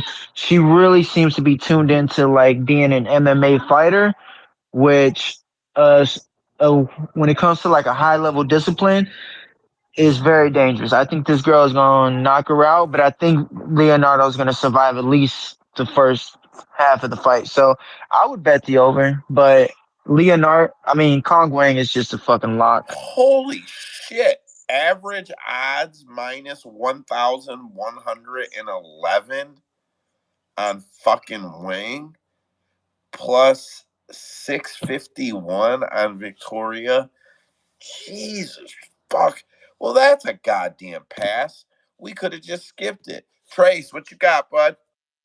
Yeah, so I've seen the numbers. I'm not going to hammer it too hard because I pretty much am in line with what Mike said on this fight as well. So I've seen the number. I know Victoria Leonardo is not nothing to write home about, but that's that big of a dog versus a fighter that I thought was making a UFC debut. I didn't know she was on the road to China. But yeah, I think Kong probably gets round two TKO, probably in the later end of the round. But I do like the round two finish here for Kong. Round two specific, huh? You hunting the props? I just don't think Victoria can. I honestly, I think making it to out of the first round probably might be a stretch for her, just because I think she's gonna get pieced up on the feet. It's a better striker, but yeah, I'm gonna go with the step up in competition, or what should be a step up in competition, helps her get out of the first round. So yeah, give me the round two stoppage. Fair enough. Fair enough. Usman, Strat say this one goes the distance or no? What I say is we spent way too much time on a fight where a woman is minus 1,100. But if you're asking, uh, hell no. Goes to split plus 1,000. Goes the distance plus 155. The good thing is that the over is 1.5 at minus 170. Uh, I mean, Oh, it's at minus 170? yeah. Damn. Never mind. Yeah, no, it's nothing good. I think you just look at Wang by submission plus 275 or Wang by knockout plus 120. Fair enough. Man, I don't like that. That fight does me no good on a parlay. Next up, Jacqueline. Free value though. What's that? It may not be much, but I think that's pretty much as close to free value as you're going to get, even though it's minus 1,000. It might only be like plus 43 cents on your parlay, but I think it's a free 43 cents. Fair enough. Fair enough. It's not so bad when it's in the middle and some shit already got rolling and you take one like that. But when you do it right out of the gate, it's fucking stagnant, you know. Next up, Jacqueline Cavalcanti versus Josiane Nunes. Cavalcanti minus 204, plus 162 on the other side. That's the average on 29 books. The over is set at 2.5. You're getting minus 260 to go over. You're getting plus 200 to go under. Free over, in my opinion. I don't need a side. I know we've seen Josiane Nunes fight only once or twice in the UFC. I was looking at this one earlier this week. And then, of course, we've seen Cavalcanti get down several times. I like the over here a lot. Trace, have you looked at this fight at all? Yeah, I think that Cavalcanti is probably going to win a decision here. Outpointer. She's a better striker, the more polished striker, better technique, anyways. Josen does have the big power. Is this at 140? Is it 135? Yeah. 135. Yeah, she does carry a good bit of power, but I just think she's going to get outpointed here, man. I think maybe a late stoppage for Cavalcanti, but most likely a decision here. So yeah, give me the over, give me the decision, give me Cavalcanti. Very nice. I wish we could same game parlay. I wish we could parlay same game parlays with each other. Man, I feel like that shit would be hot. They don't let us do it though. Usman, what are you? I know you're betting the over, but what are you betting on this one? Yeah, man. Couldn't have said it better myself on that last one. Of course, we're looking at the over. Goes the distance minus 220, and goes to split plus 300. So that's easy money on the over. And yeah, we're just looking at points. Cavalcante by points plus 100. We are not getting some good numbers on these props though. You say Cavalcante by points is what? Plus 100. I mean, that's better than minus 204 though, because she's definitely going to win by decision. Now you can look at Cavalcante by unanimous decision plus 120, but I think the more interesting thing is going to be Cavalcante by split plus 600 because we know Nunes hits hard and she's a dog and she's going to be the one moving forward. So Cavalcante by split plus 600 is a good line too. Yeah, I don't hate that. 'Cause you could also see a round where Cavalcante is landing the more strikes, but then Josiane hits her with a big punch and hurts her, and then we have a stalemate of a round. So yeah, I like that. I like that Usman. Mike, what are your plays? I think it's just her by decision, and honestly, I think she's a lock. I don't think Nunes has a chance against this woman. Rangy strikers are her fucking kryptonite, and when it comes to her staying outside of range and getting picked apart like that, she just lunges in and leaves herself even more open. I think it's Cavalcante, but she has not only is she good at staying at range, she has really good defensive footwork and she's good at countering. So I think even though her power shots are nicely set up, they're very few and far between. So decision, Cavalcante, that is easy money. Even at plus 100, I do not think this is going to be a split decision at all. It's going to be a unanimous decision. Nice. That plus 104 or whatever it was sounds way better than minus 204. I gotta hammer that back. All right, what do we got next here? So up next, this is Borshchev and how do you say it? Llontop, James Llontop. James Lontop. It is Llontop. I knew I was saying that shit right. Borshchev on the odds board. This is 29 books. He's minus 244. James is plus 187. So you're looking at the over 1.5. If you take the over minus 190, you're getting plus 160. If you take the under, listen, man, I can't bet on Borshchev. This is a dog or pass for me because I can't bet on Borshchev. I got to find an angle on the dog or completely pass. I I think the under 2.5 is probably a good play. I don't know what the line on the under 2.5 would be. The 1.5 is probably pretty risky. But man, I have a very, very hard time betting on Borshchev. Usman, tell me what you're playing in this fight. Oh, I absolutely hate Slava class. So I'm breaking my rule on never bet a Peruvian.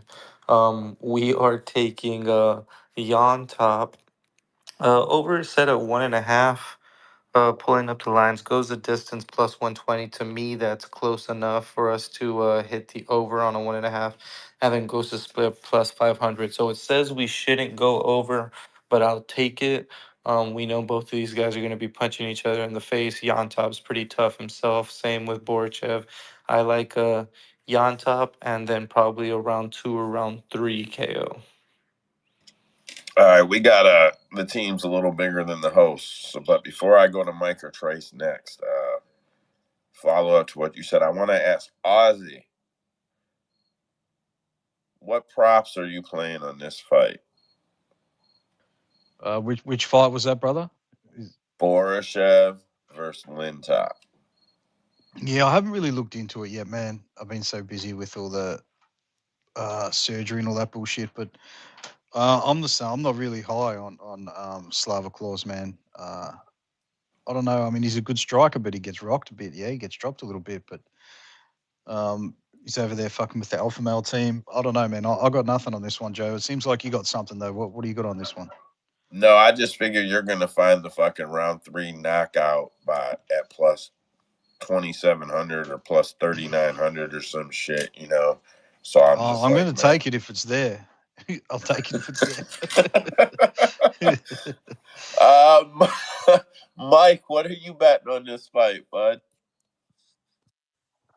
I am actually on the dog, which is crazy because I'm high on Slava Claus's striking, but Yontop or Lontop, however you say it, that dude is really good. Like, I think he just made a simple mistake on his debut and got caught with the submission.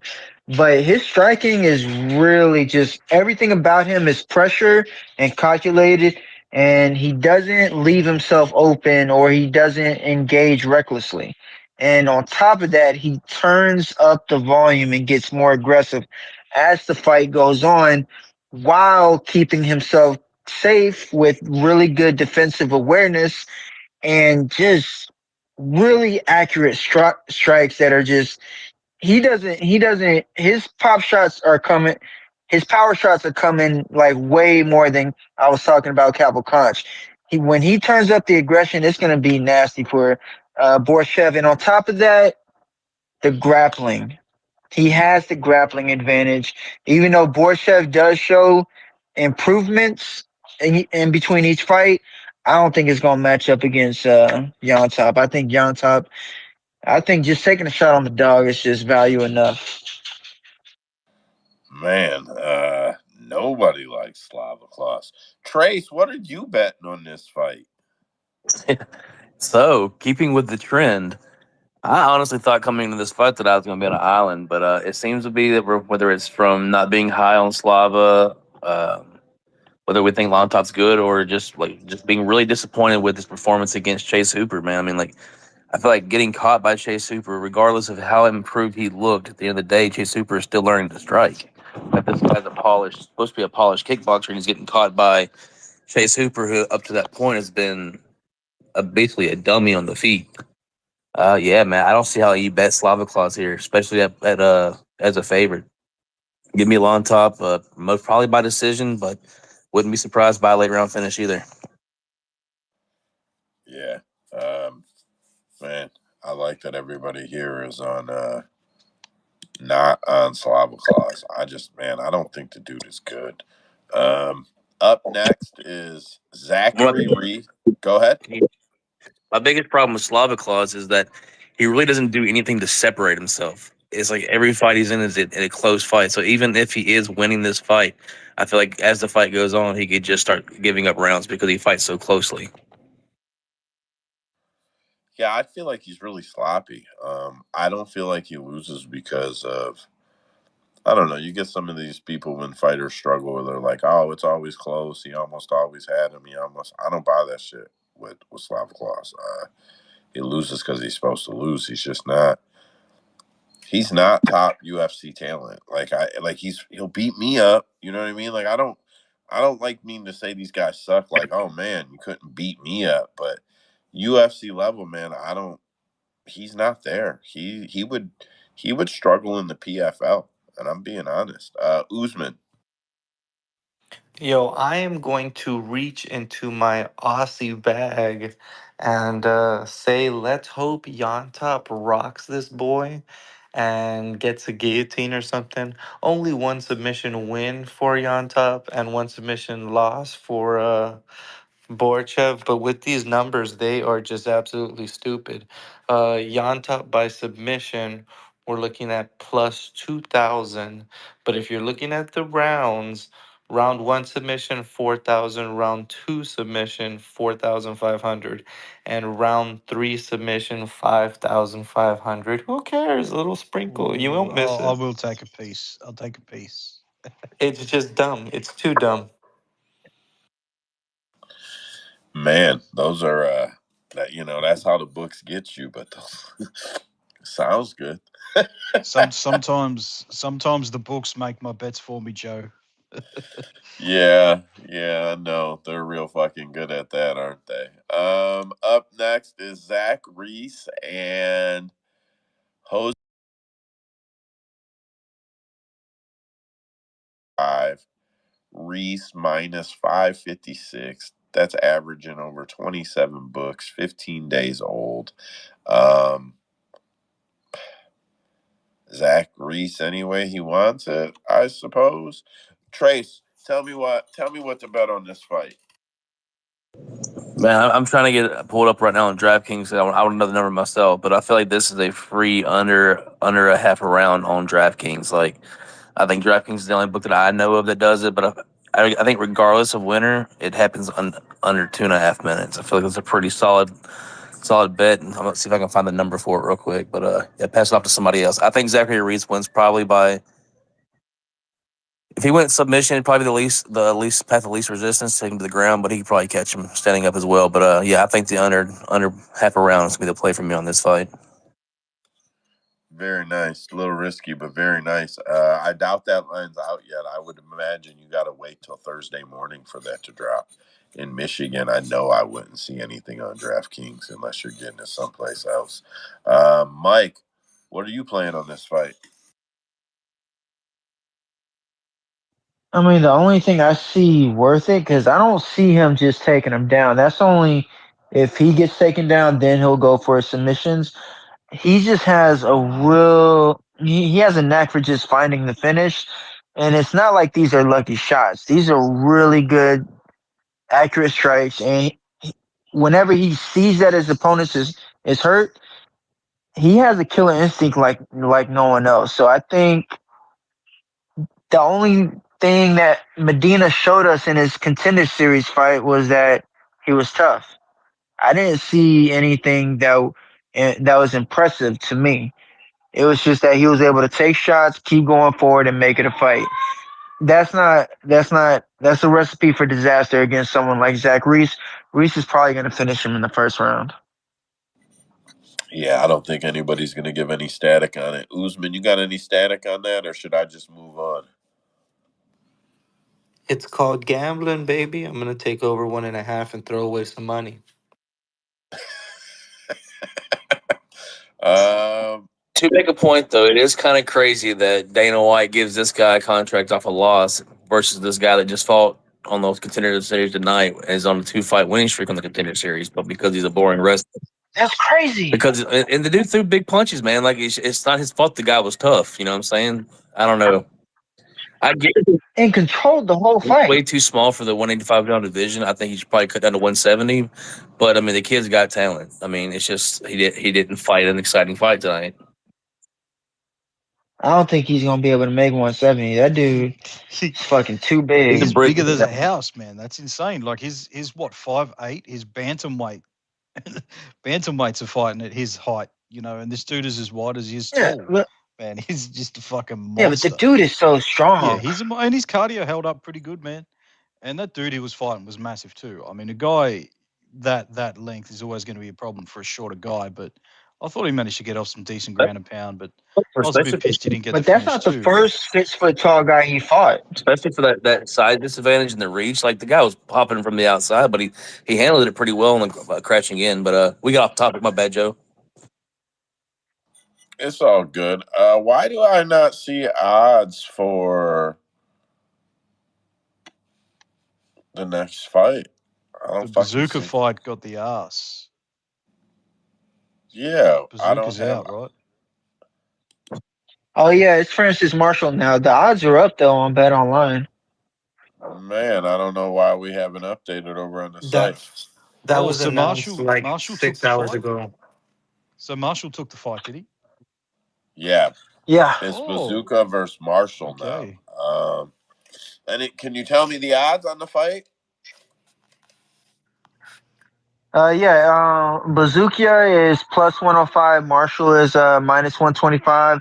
The over is set at over 2.5 at minus 210. The under is at plus 170. I mean, Marshall's definitely probably the side. I say definitely probably because man, we seen him struggle. He lost to Gomez, and then he lost to somebody else. I didn't. Who did he lose to? I know he lost to somebody else. Isaac Bulgarian. He lost Bulgarian. to that dude, that wrestle heavy dude. Bulgarian. Yeah. I don't know, man. This is another situation for me. You're never gonna catch me betting on Dennis Bazooka or Bozak or however it's said. You're never gonna catch me betting on him. So I'm probably gonna parlay Francis Marshall. Trace, tell me what I should bet. Man, your guess is as good as mine on this one. This is two fighters that I don't have good, strong reads on, so I'm just going to avoid. Probably goes to decision. So probably, if anything, I've taken over. Man, you think this one goes the distance, huh? I would think Francis Marshall can finish Bojack, but Yeah, I don't know. I like goes as well. I think this goes the distance, man. I think these longer guys they're a bit tougher than what people think, man. I think he Also, can probably last 3 rounds here. whenever you Get have rested a little bit. sure, it always turns into a longer fight, anyways. You know what I'm saying? People respect each other's power too much, and you start having stalemates on the feet. The fight gets dragged out. That's pretty much how I see it going. Fair enough. Usman, what are you betting? And then Mike. Absolutely ain't looked at nothing on this fight. There's no props to give you any split or anything like that. And like you, I don't like me just Dennis Bazooka, so I've got nothing on this one.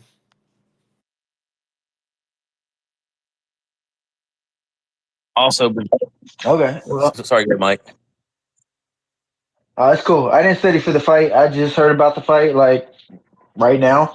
But I will say this: you can't blame Francis Marshall on his performance against the last dude. Bulgarian is a beast, especially in the first round. That is going to be the hardest round anyone is ever going to face against Bulgarian. Is in that first round. He's just too good. Now Gomez is a different problem. He fought a guy that was way too fast and way too elusive. In my eyes, Francis Marshall is someone that has all the tools that's going to make it far. Buzukja doesn't. Well, actually, let me rephrase that. He has the tools, but he doesn't know how to put it all together yet. It was like Eric Anders and Matt Griffin in there. Like when they first started out, they didn't know how to use what they got. So that's an easy pick for me. Francis Marshall by decision. Oh man. I like Marshall's money line, but I still think he can finish him. But whatever. You guys fucking sharper than I am. I'm just taking the money line. What's next? Is that Edmen Shahbazyan and Gerald Meerschaert? That's what's next, right? See, Okay. Meerschaert is minus or plus 238, and Shahbazyan is minus 313. The over is set at 1.5, and you're getting minus 130 to go over, plus 100 to go under. Man, Shahbazyan. How is Shahbazyan that kind of money though? Like, I It's the don't, matchup. bro. I don't disagree as a side, but bro, I'm just gonna say I think GM3 could take him the distance and beat him in the third round and maybe the second. Mike, go first on this one. Okay, simply put, Meerschaert striking doesn't compete with Shahbazyan. Shahbazyan's I'm not high on his striking, but his striking is way better than Meerschaert's. Even though he's kind of showed defensive, improved defense striking, it's just not good enough. He leaves his chin just very open all the time. Shahbazyan is going to probably knock him out, but I don't think it's going to be early. I think it's going to be later. So I think that's a free over. Simply put. Fair enough. Trace. yeah, man, I think the opposite. Actually, I'm going the Gerald Meerschaert side. I think the round 2 or 3 sub on FanDuel. It's been a while since I said that. I think that's going to be where I'm putting my money at. I think Shahbazyan is a 1 round machine, man. Like he is nasty in that first round, but after that, falls off a cliff cardio wise. Meerschaert's been in there with a lot of killers, man. Been in there with a lot of good guys, a lot of people, a lot more caliber than Edmen Shahbazyan. I think he's crafty enough to survive the first round, and then from there, I think he wears out Shahbazyan, gets him down, and subs him. Yeah, man, give me Gerald Meerschaert by submission. Give me round 2 or 3 sub. I don't know what that line is. You think he's going to make him work that hard, though? I don't know if it's the weight, just if he's the what is that the short muscle fiber where you gas quick, or it's just that fight day the jitters get him or what. But Shabazian, I don't think he has to. I think him coming at Meerschaert trying to get the finish, just trying to pressure him, is enough to tire himself out. I just don't think he has the cardio. And one of the things you can't fix if you don't have is cardio. Like you can try. Some people can do it. Like some people can help their cardio, but for the most part, you really can't change that. It's either you have it or you don't. Yeah, That I I get that. agree with. Yeah, but okay. So here's what I saw when I broke down the facts. I thought Meerschaert could give him some problems too, but all the fighters that really wore out Shahbazyan made him work. Like I don't think Meerschaert is going to be challenging enough on the feet to really make him work hard. I think it's going to be So let's just easy. take a look real quick at the guys that Shabazian's beaten in the UFC. So he's beaten Dalcha Lungiambula, AJ Dobson, and Brad Tavares. Jack Marshman, Charles Bird. Brad Tavares is good. I'll give him that. But the rest of those guys, man, those they're not even in the UFC. God damn it! You had to bring up the. Man, that kind of just proves your point. The competition that he's lost to is good though. Like the Hernandez fight, the Fluffy. I mean, we can't take that from him. Imavov, a good loss. Jack from Manson, a good loss. Brunson, uh, but yeah, man. Like he's just. I thought he was better. I thought the strength of schedule was better until I started diving in, man. Yeah, give me GM3 late round submissions. I'm not saying he's not going to go through hell to get there, but doesn't he always? Ozzy, I see the hand up over there, bud. Get after Yeah, it. you know I'm loving everything I'm hearing, man. I've been betting GM3 round 3 sub every fight he's had in the UFC, man. It's been one of my biggest cash cows. Round three sub, GM3. I'm never going to stop playing it, man. We've had it at much better numbers before, man. I know I've cashed it at like 34 to 1, 35 to 1, at least twice. Um, I mean, this is the kind of thing only needs to cash once in someone's career for you to break even. This guy's done it multiple times, and we're going up against a guy that we know we've already just spoken about. He does gas out, so whether Shahbazyan gasses out from beating the shit out of Meerschaert in round 1 and Meerschaert survives, or he just gasses out naturally. It doesn't really matter if GM3 is still in there in that third round. Uh, his live line, he can be down 2 rounds. He's going to be paying 8-1, 9-1. He's not. You're not going to get him at 16-1. You're not going to get him at 20-1, like we can get him pre-fight. I know the fight's still got to get that late, but I'm not willing to pay the chalk on Shahbazyan and Caio at what's that -185 or something. I got no interest in that. So yeah, I'm going to wait out. I'm going to hope that the fight goes later in the distance, and I'm definitely going to have that round three, sub 2-3, round three. I'm gonna have a lot of bases covered with that late finish from GM3. It's just cashed too many times to ignore it. What is he lined at right now as a dog? Like, how big of a dog is he? What's the line? Plus what? He's just his money line Is he just even money? plus 250. But see, isn't he that one that's always right? Like when he's in that plus at 2 to 300 range, always cashes at a dog. Like I would love to see the statistics on him as a dog at plus 250, 300. I feel like he Yeah. wins that bit. Like he's that upset that always happens. Yep. He can do it, man. He does what he's meant to do, and some people gas themselves out just beating on his ass, and he pulls something out later in the fight, and fingers crossed that's what happens here. Yeah, I mean, it really could just come down to he's hurting GM3 and GM3 gets a trip and just that adrenaline dump. That's a wrap. Usman. Look, it's very simple, guys. You look at the lines and you tell him, you let it tell you what to bet right here. Um, GM Edmund Shabazian is not going to sub GM3. Can we all agree on that? He could get his back. He could take his back. He ain't gonna sub him. Um, you look at these methods. What So what are check it the out. odds? What are the odds, Usman? Wait, he's not going in there planning to sub GM3. Look, Shabazian by KO is -170. Shabazian KO round one is +150. After that round one, everybody's talking about gas tank issues. If what's his name Shabazian does start wrestling, I don't think GM3 is just an easy give up. So he is going to have to work a little bit, even if it's on his back. Um, we're looking at don't look at the round two methods. Just look at the lines. Gerald Meerschaert round three +1,400. Gerald Meerschaert round two +1,200. You don't need a method. You just pick a side and a round. And I think you look at that. Edmund Shabazian round one +130, and then the round two, round three props for Gerald Meerschaert. Three. Yeah, that's going to be it. Depend on what book you're on when you're looking at it, but that's definitely the shit to look at.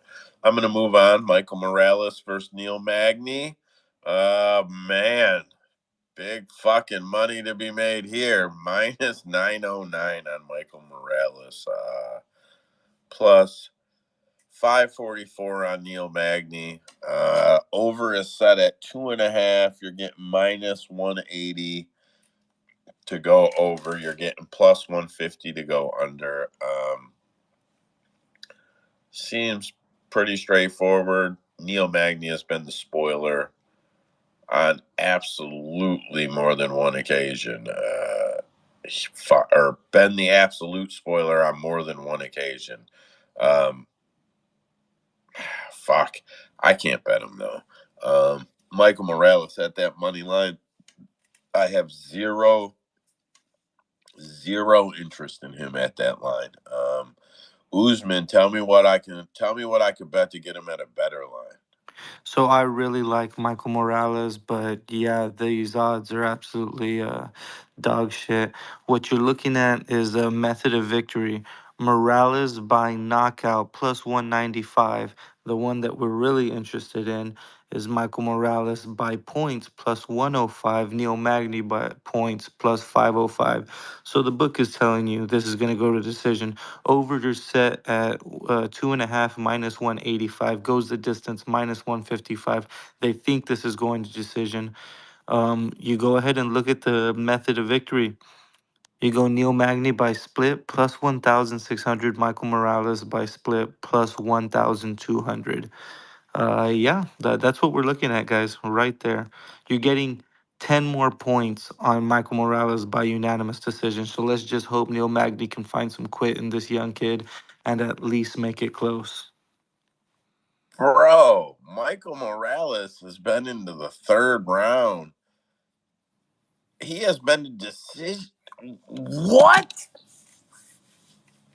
Plus 1,000 both. So that's plus 500. So is the split set at plus 500?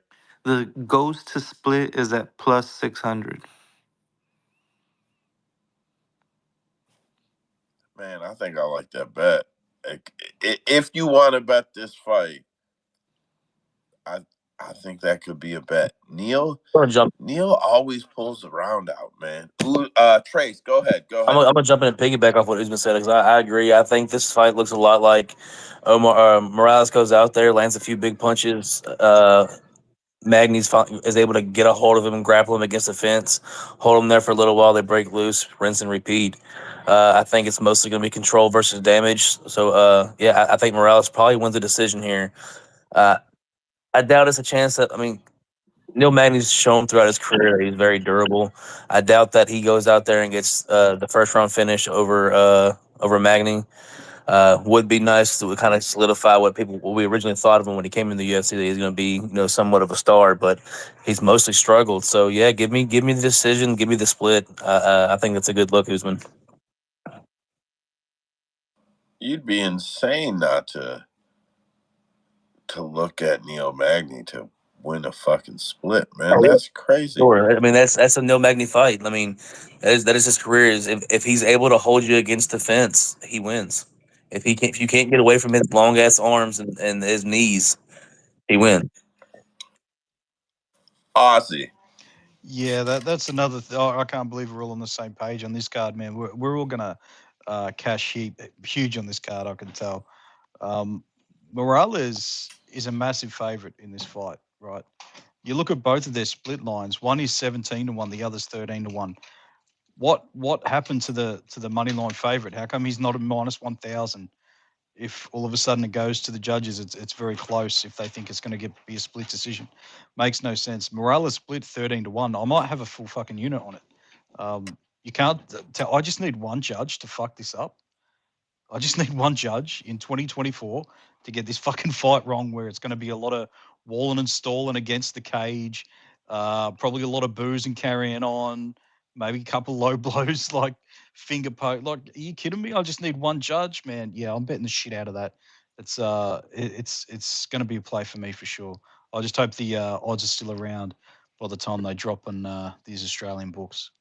Maybe they'll bring back that judge from last weekend for you. Oh, bring that comeback. 30-27 tie. Let's go. Man, if Sal D'Amato's one of the judges, if Sal is a judge, your split decision odds should be cut in fucking half. Usman. So I wanted to ask Mike a question because I know he probably looked at this a lot better than I did. Mike, the wrestling of Michael Morales, I know he came in with a big, like a big achievement under his belt or on his wrestling. You know anything about that? No, I just know what I see in fights, and the dude's solid. Now, if this was like 2 years ago, I would be looking at Magny because just how frustrating he can be. But it's not. This is not the Magny of 2 years ago. Although the problems are still there, the ability to take damage and just really take it and make this a better fight, it's not there. When he takes damage, it's way more noticeable now. Morales picks his shots. He picks them well, and if you wrestle him, he's not afraid to wrestle you back. He's shown that he is very skilled everywhere. So I don't think Magny grabbing him is going to be a problem, but I think striking is going to be a big problem. But Magny's tough, so I think he weathers the storm and he gets to this. Well, Morales will get a decision win over Magny. I don't think it's going to go to split.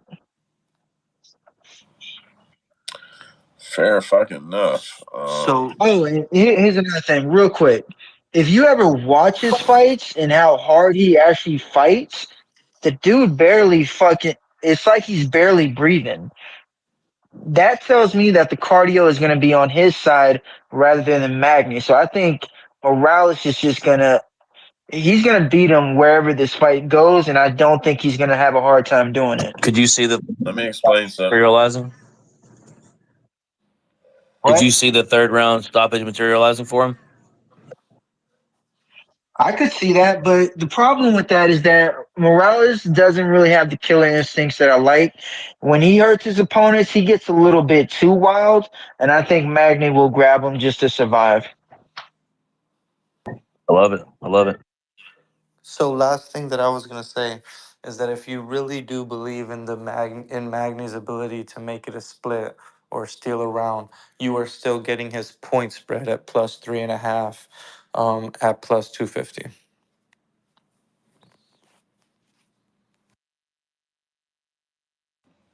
That's not too bad. I don't know. I can't believe that the odds are similar for the split on either side. That seems a little wild to me. Either way, up next is man. I just had that shit in front of me. Is it? It's not Angela Hill. Who's fucking next? Ryan Lauder and Robert Valentin Fry. Both of these guys making debuts, 185. I know jack shit about them. Trace put his hand up right quick. So, Trace, get after it. Yeah, man. So I know me and Usman for sure have been keeping up with Tough because we've kind of texted back and forth about it. But I didn't want to give him spoilers last week, so I didn't text him about last week. But yeah, man, I think I'm pretty sure it was him that told me that his early prediction was that the Valentin would win the show, and I agree with him, man. I think that Loder has shown that he has made improvements on the feet, but I think Valentin's or not Valentin, what's it? Robert's his name, right? Robert's kind of wild on the feet, but he's also shown he's got really good power and he's long.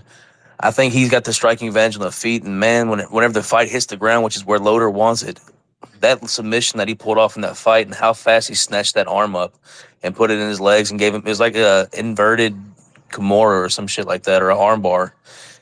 Dude is nasty on the ground. He's so quick to lock things up.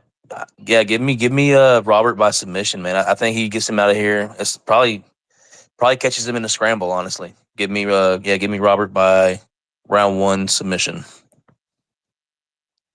Very nice. Mike, you got any bets on this one?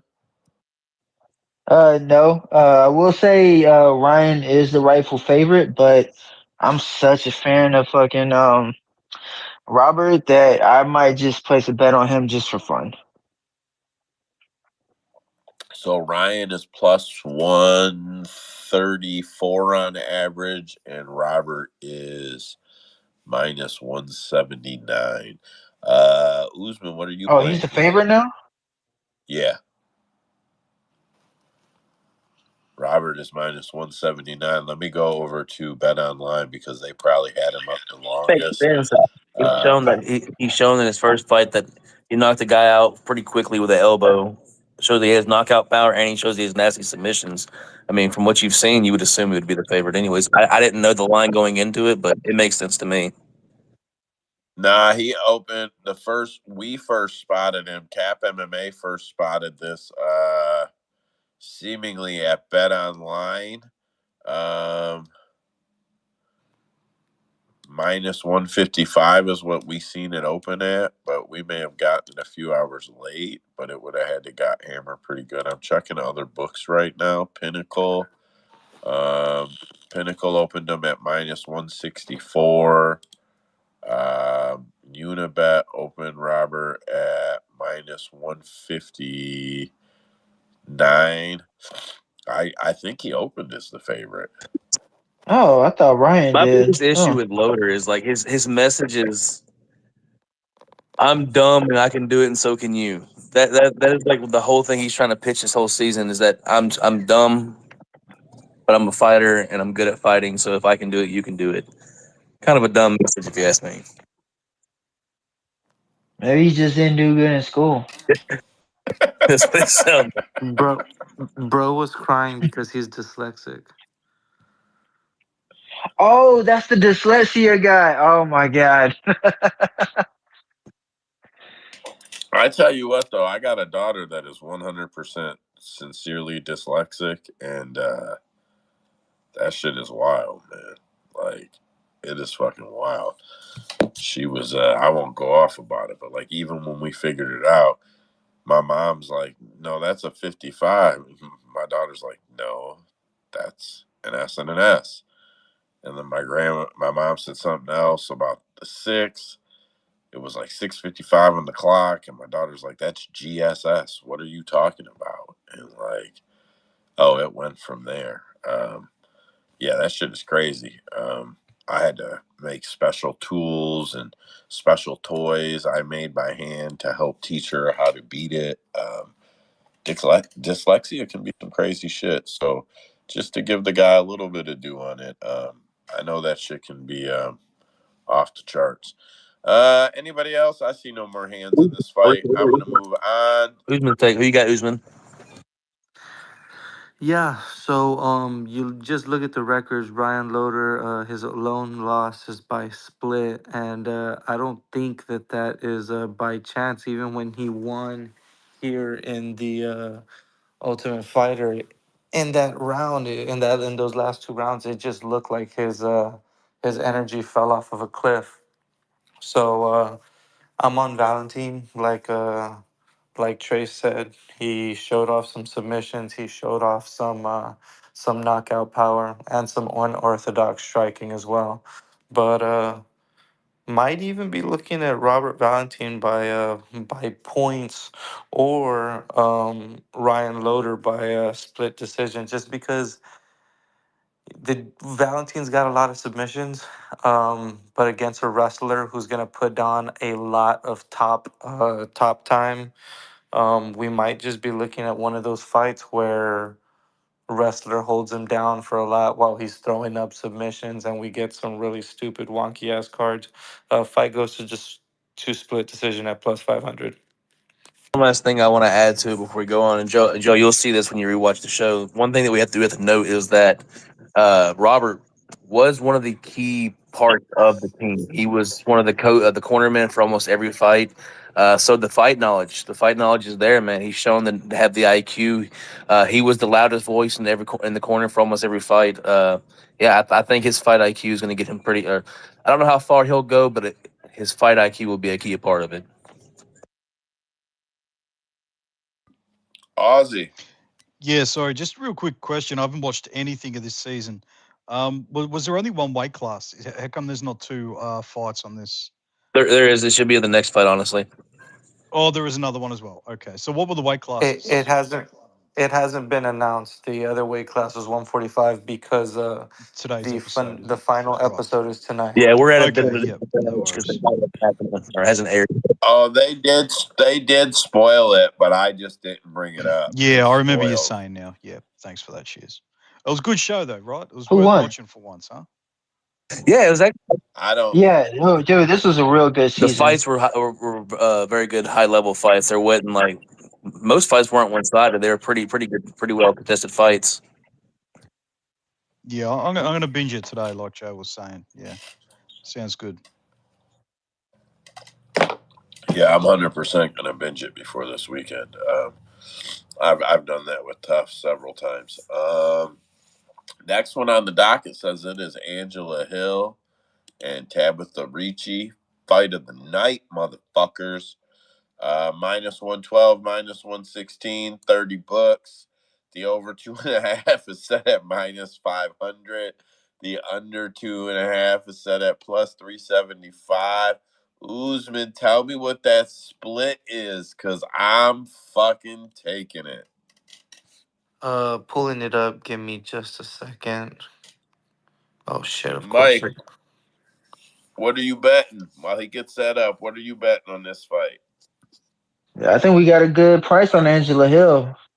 Just like minus 116. That is good against a fighter that I think matches up very well with her. Like she's the better striker, and Richie's strongest, or would I say her key to victory would be her grappling.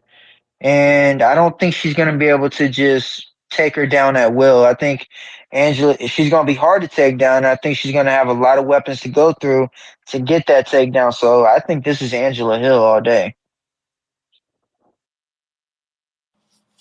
I ain't mad at it at all. Trey. Yeah, I think Angela Hill should be the one that wins this fight. She should be able to, she should have the perceived stand up advantage, like he was mentioning, and even in the clinch situations, she's no slob herself in the clinch. Most of her fights end up in the clinch. That's where she wins or goes to splits because most of her fights are end up in the clinch. So yeah, I think this fight probably goes to split. It's probably gonna be a close fight. I think Angie should win, but that's why I'm gonna bet Baby Shark because she don't ever win a fucking split decision. So yeah, give me Baby Shark by split decision. Fucking A. I really like the split decision on this fight. Aussie. Yeah, look, Hill's been around for a long time, man. But how many how many more wins is she going to have in the UFC? She's 39, man.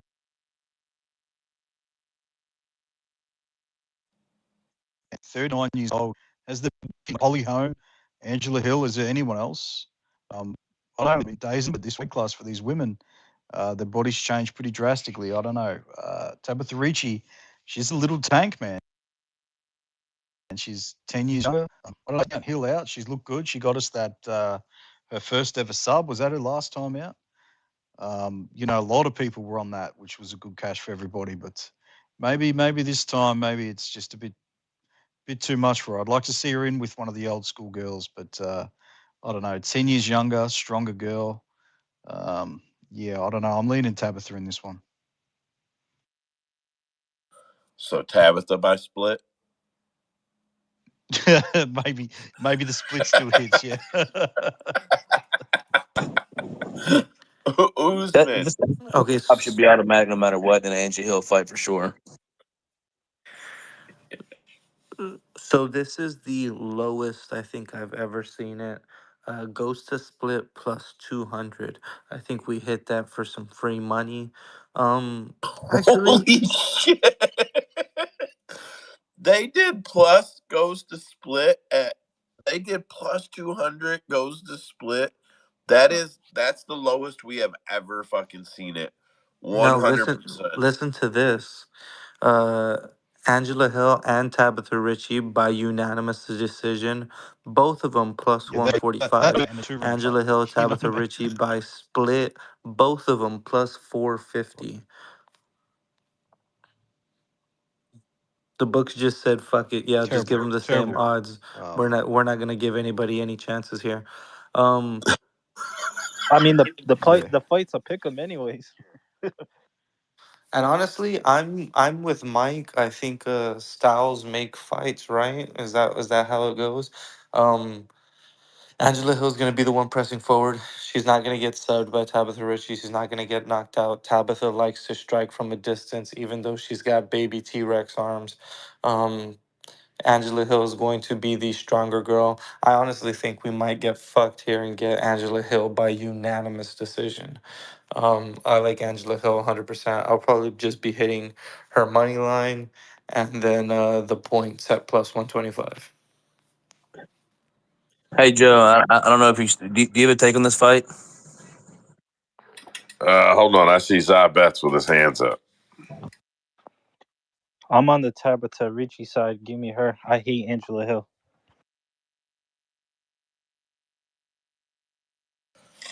Fair enough. So Joe, I know. We didn't talk about that fight, but I want to just kind of go back and touch on that the other tough finale. I don't think it matters who wins out of the other two fights that are the guys that are fighting tonight out of Mairon Santos and the other guy, the Polish guy. I think Kaan Ofli. I think that kid's gonna be a problem, man. He's shown that he's well rounded and complete fighter in the on that show, and yeah, he's handled business pretty easily in that fight, even beating the guy that I thought was probably gonna win the show. Uh, in oh shit, what's his name? Starts with the R. Usman. What was the guy's name? Rudy. Yeah, Rudy Rudiger or some shit like that. Like Gabe Rudiger. No, yeah, but I thought he was gonna be the guy that was going to win the show, but yeah, Khan is shown to be a fucking problem, man. So I feel like whatever that line opens up at, jump on Khan. Would you agree, Usman? Yeah, so there's two fights that we won't be breaking down tonight if we're not going to talk about that finale. And then Zigamontes is going to be fighting Nathan Fletcher on Saturday as well. I don't know why that's not announced or the lines aren't up yet. Um, but yeah, I'm on Kaan Ofli. I just wanted to give as much information as we had, even if because I know we're at a disadvantage. Like I said, with this being on Tuesday, the fight or the show just aired or just finished airing, so it should be announced by now. But yeah, just getting it out there while we can. I appreciate you, bub. We ready for the May? Let's kick it. Jared Cannonier versus Caio Borralho. Do I say that right? For real? Do I say that right? I say that right? Caio Bahao. Borralho. Borralho. Fuck you guys. I hate you guys. All right, so over to the odds on this fight. Jared is plus 180. Caio is minus 233. That's the average over 31 books. The over is set at 4.5, minus 107 to go over, minus 124 to end under. Man, they're not giving you shit there.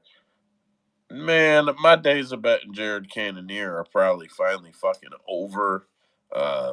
Man, I can't deal with that guy and his shit no more. I don't know. Kyle will probably see a money line parlay for me, but fight goes over scares me because Jared Cannonier is. If it goes to decision, I think Jared Cannonier wins the fight. But I think Kyle to finish Jared is probably a pretty good look. Trace. Yeah, so we know that Bahio comes from a good fight camp. He is the original fighting nerd. He's the reason we know who the fighting nerds are, if I'm not mistaken. Uh, yeah, I think they're gonna have a perfect game plan going into this fight. I feel like they're probably gonna try to get out of the first two rounds with as little damage as possible, with the plan of finishing in the late rounds. So I'm gonna take the fight to end or Kyle Bahio to win by a sub rounds 3, 4, or 5. I think it happens later rather than early. So yeah, give me Caio. I think he's gonna go out here to wear him out and then eventually take the neck. Very nice. Very nice.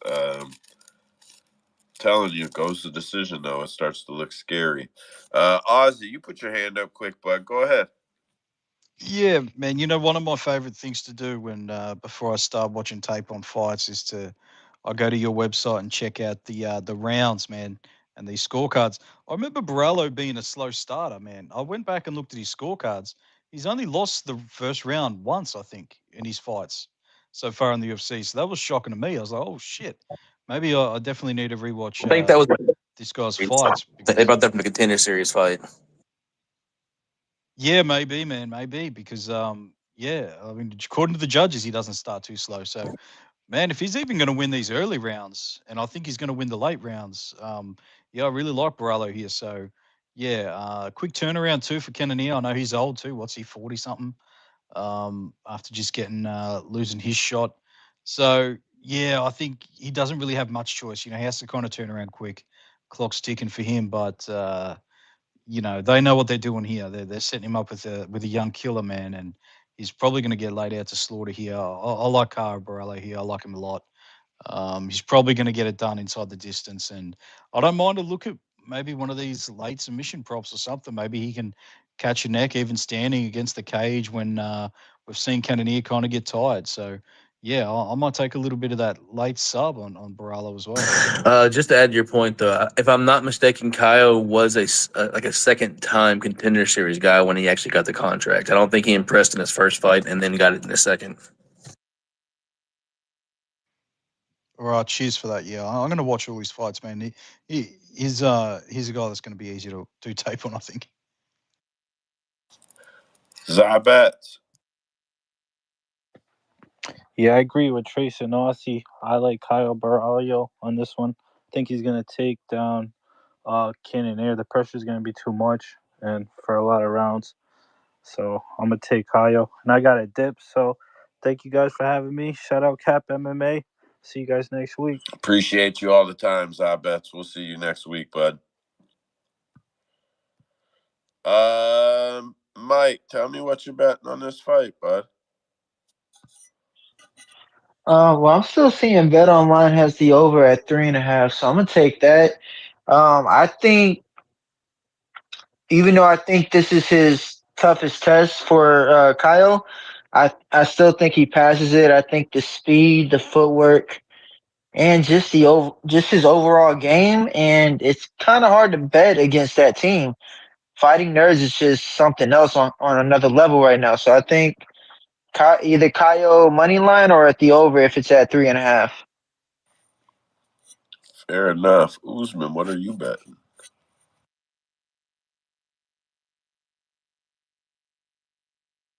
Yeah, Betting on them kids. just looking at these. Hello. We can hear you, Usman. Yeah, just looking at these props. You're getting Kyle by points at the best or worst odds, shall I say it, plus 200, submission plus 325, and knockout plus 450. I'm on the Kyle side for sure. I'll be looking at some other props whenever they come out, maybe the takedowns and stuff like that. But as of right now, I'm just on Kyle. I'm on the over 3.5 at minus 175, and then his decision line. Fair enough. Man, I'm being honest. I'm not trying to be funny. Jared Cannonier decision is it's the only way it worries me. Um, Judges, fucking judges. I don't see any more hands. Everybody got a take on that one. Trace, get after it. Man, my biggest takeaway from this card is we either cash or trashing together, boys. Good luck, guys. I agree. I agree. I think so. I think there's some good plays in there. We all agreed on some. Some of them don't got a whole lot of money, but if we go back and we look real quick, let me click compare parlays real quick. I'll shut off the round so it's a little faster to get through. If we go against Borshchev, let me see this here. Go against Borshchev. Go against what was the other dog here that everyone liked? I know there was goddamn two of them. Who was the other dog? Everybody. Oh, James on GM3. top. GM3. If you take GM3 and James Llontop, just the two of them, you're getting plus 900 at some books, plus 1,000 at some books. I'm just saying, everybody kind of liked the way they looked on. Most of us liked GM3.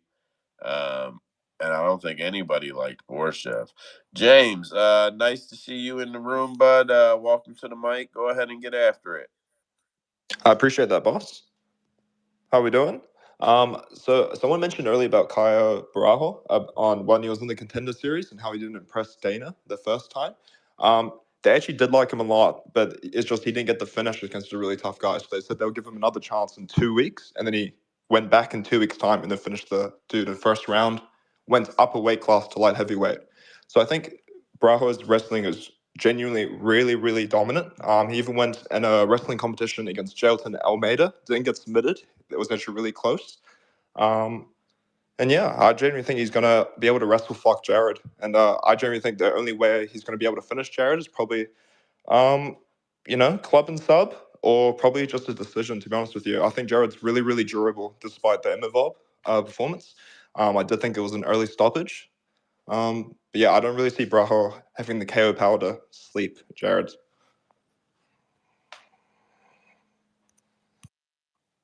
Yeah, I got no argument with you there. But I do think he could submit him.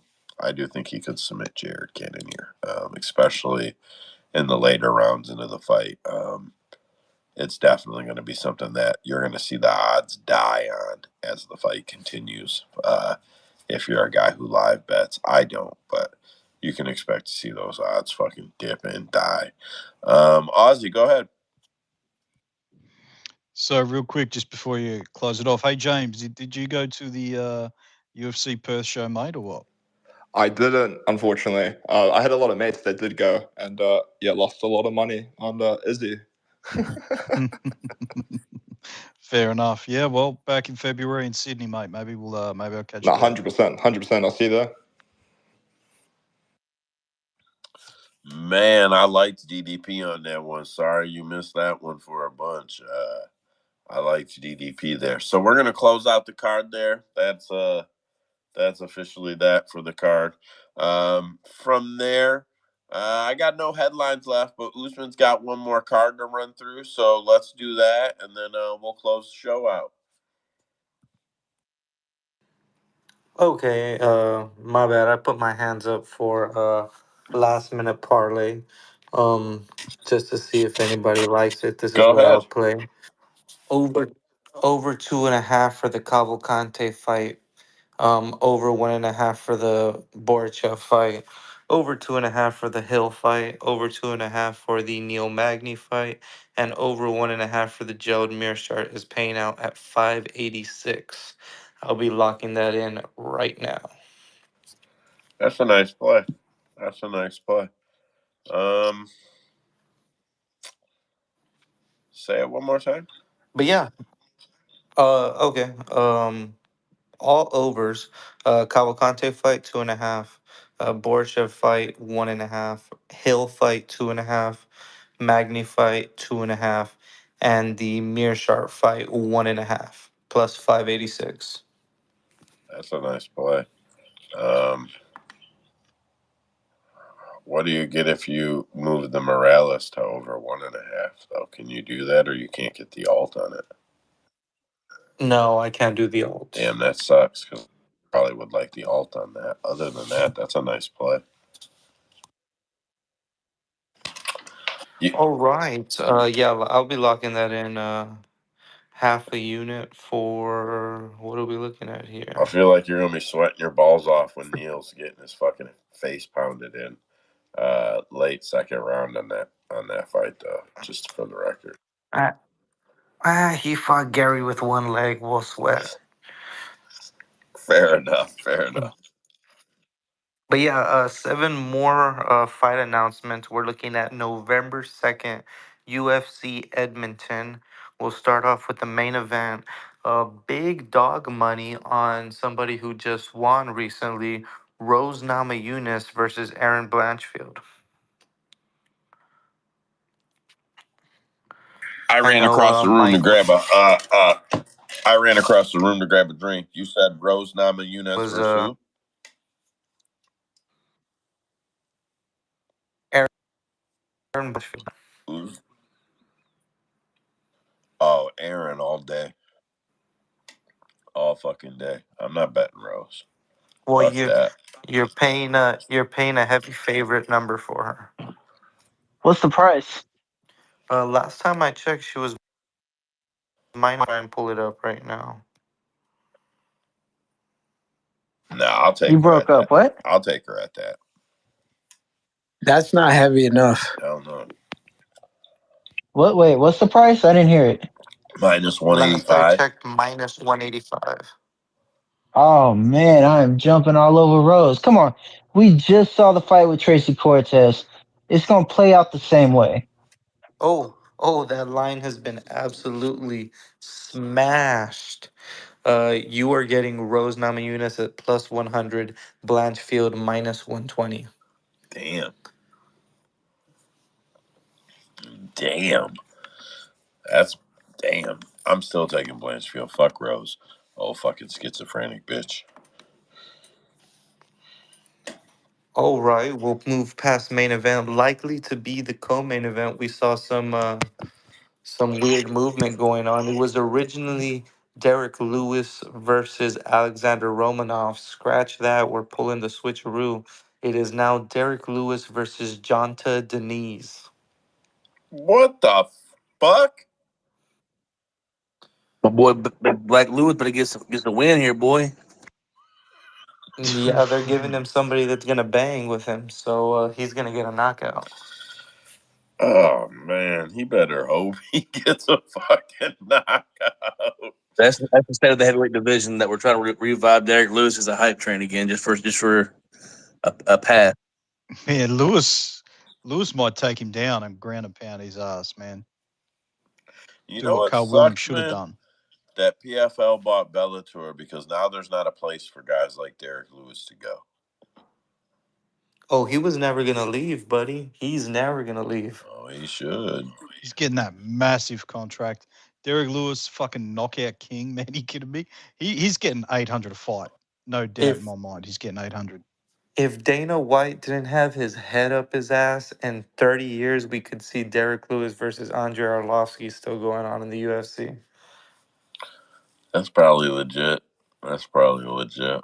What else you got on the card? Anyways, Alexander Romanov will still stay on the card, and he's got a new opponent in Rodrigo Nascimento.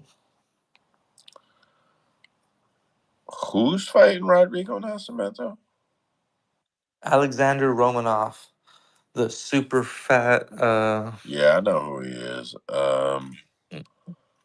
Yeah, I'm not sure who I'll bet in that fight. I think you just take the over 1.5, and we'll be okay. Bro, can you believe that we were too dumb when we were like, nah, these two dudes could knock each other out with fucking Tafa and fucking Tuivasa? We were like, What do you mean? You weren't here in this space. We gave out 1.5 like 7 times, and I gave y'all Rosenstruck by decision. well, my dumb ass was like, nah, I don't think they're low level enough to hit the 1.5 or the over Yeah, I 2. said that too. Yeah, I was like, Oh, nah, yeah, I was bro. gonna say, Mike, teach this boy something. Man, fucking damn, I can't believe them. Man, that was Bellator at its best right there, and I fucking missed it. Anyway, what you got in this card? This one had me pumped up since the rumors, because I just think this is gonna be a fun fight, especially for the women's division. We're looking at Jasmine Jasdavicius in Canada against Ariane Lipski da Silva. I mean, I'm taking Jazz Vicious, but I'll be glad to watch it, I guess. I mean, me too, but these girls are gonna beat the shit out of each other. Yes, It's gonna be fun. yes, they are. Yes, they are. Or you're gonna see Jazz Vicious's butt a lot as she holds her down, and yeah. Either way, Cody Gibson finally got a win in the UFC. He is going to try and grab another against another Canadian man in Chad Anheliger. why you had to say it You know like me, we that just fade against another because Canadian we man? fade Canadian men. Because we fade Canadian men. But when they fight each other, what the fuck do you do? Oh no. What's his name? Gibson isn't Canadian. That's I was just trying to emphasize Canadian man, fade him. Fair enough. Fade his ass. Trace. It's a free over though. It is a free over though. Mark Andre Burial will fight Dustin Stolfutz. It may be all day. Yeah, that might be the one Canadian man that does win in Canada. Wait a minute. Didn't the Canadians sweep last time? No, no, no. You said that last time too, and no, they didn't. It was a The reverse sweep, Canadian, bro. yeah, the Canadian women swept. The Canadian men all Let's be lost. honest. The Canadian women are the only real hope for the Canadians over there. Well, it was the event before, I believe, where they all swept. Man, they're error 2 over there, huh? Only a few people will get that watch the challenge. Never mind. Go ahead, Usman. Last fight, and I don't expect anybody to talk about it. Caio Machado versus Brenson Ribeiro. I don't know what weight class. I'm pretty sure Brenson was fighting That's at heavyweight, man. You got to 185. get the fuck out of here. Wasn't Machado heavyweight? Yeah, Yeah, Machado man. was Gerald. heavyweight, but wasn't Ribeiro just 185 like two This fights guy be ago? like, Didn't she? I thought Rivero got cut. This is the guy that got knocked out by Kopylov, isn't it? that's Kopylov, why he's right? fighting. Yeah, I thought he was cut after that. Yeah, that it's that guy, except he's fighting a heavyweight in Kyle Machado. That's where I'm Gotta be something confused. to They ain't meet. because Machado is kind of a flabby heavyweight, and Yeah. he's kind of a yoked dude already. So he probably went up hoping that his chin handles it better, and probably just trying to stay alive in the UFC at this point. Or Mike's right and he got cut. But you've heard there's been several stories where guys contract out and get a phone call because they need someone to fight. So or the manager's like, hey, I know you cut him, but you guys need a fight over there, and I got a guy over here. So could be one of them situations too where he was done, but they needed him in a spot. It is hashtagged as light heavyweight. So as of right now, it looks like Trace is right. Machado coming down and Ribeiro moving up.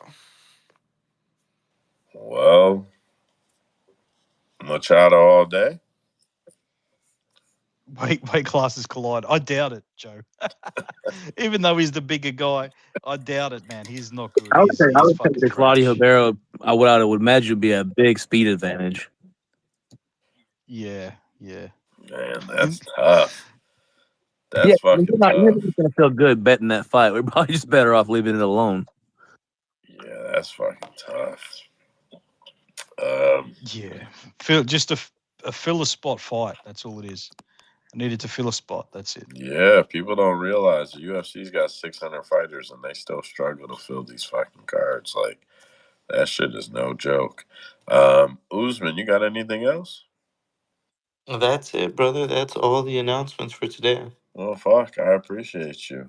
All right, do some quick shout outs for whoever's in here. CapMMA.com, allinforbettertimes.com is Mike's spot. Of course, use our website. Check Mike's website out. Um, YouTube streams. Check us out. Follow us on YouTube. We will be streaming a live show on YouTube pretty soon, which I'm looking forward to. And other than that, I think that's all I got. Thank you, Dead Picks, for doing the tech. Trace, I'm glad to see you back. Ozzy, you're in here every week on the mic, bro. We love you for that. Mike and Usman, Mike and Usman killing it on co-host. Mike, you killing on tape work, bro. You never miss a fight. Usman, I love the strat. I appreciate all you boys. That's gonna be it. I know it may feel like to the guys in the team room. I know it may feel like I'm not in there very much right now. Listen, my free time is very much dedicated to getting the studio built. Um, when I had to rewrite the show last night because the computer did whatever it did, I was mad as fuck because I knew it meant that it would be an hour and 45 minutes less that I would get to spend getting ready to put studio in. As of today, I will wake up tomorrow. I will spend about 2 hours in preparation, moving some things around, and I think actual construction of the studio will begin tomorrow. As soon as the floor is done, I will send out some pictures, and then I will send pictures as it goes on and on. Also, anybody in here, especially the guys that are in the team room, Ozzy, I know you try to get some content out there, but I don't know what you got going on with your team. I'm not trying to drop in or anything, but you especially are welcome. If you guys got any ideas or anything you think might work better or different for YouTube when we get in the show platform, the space won't run through the whole show. It'll be part of the show.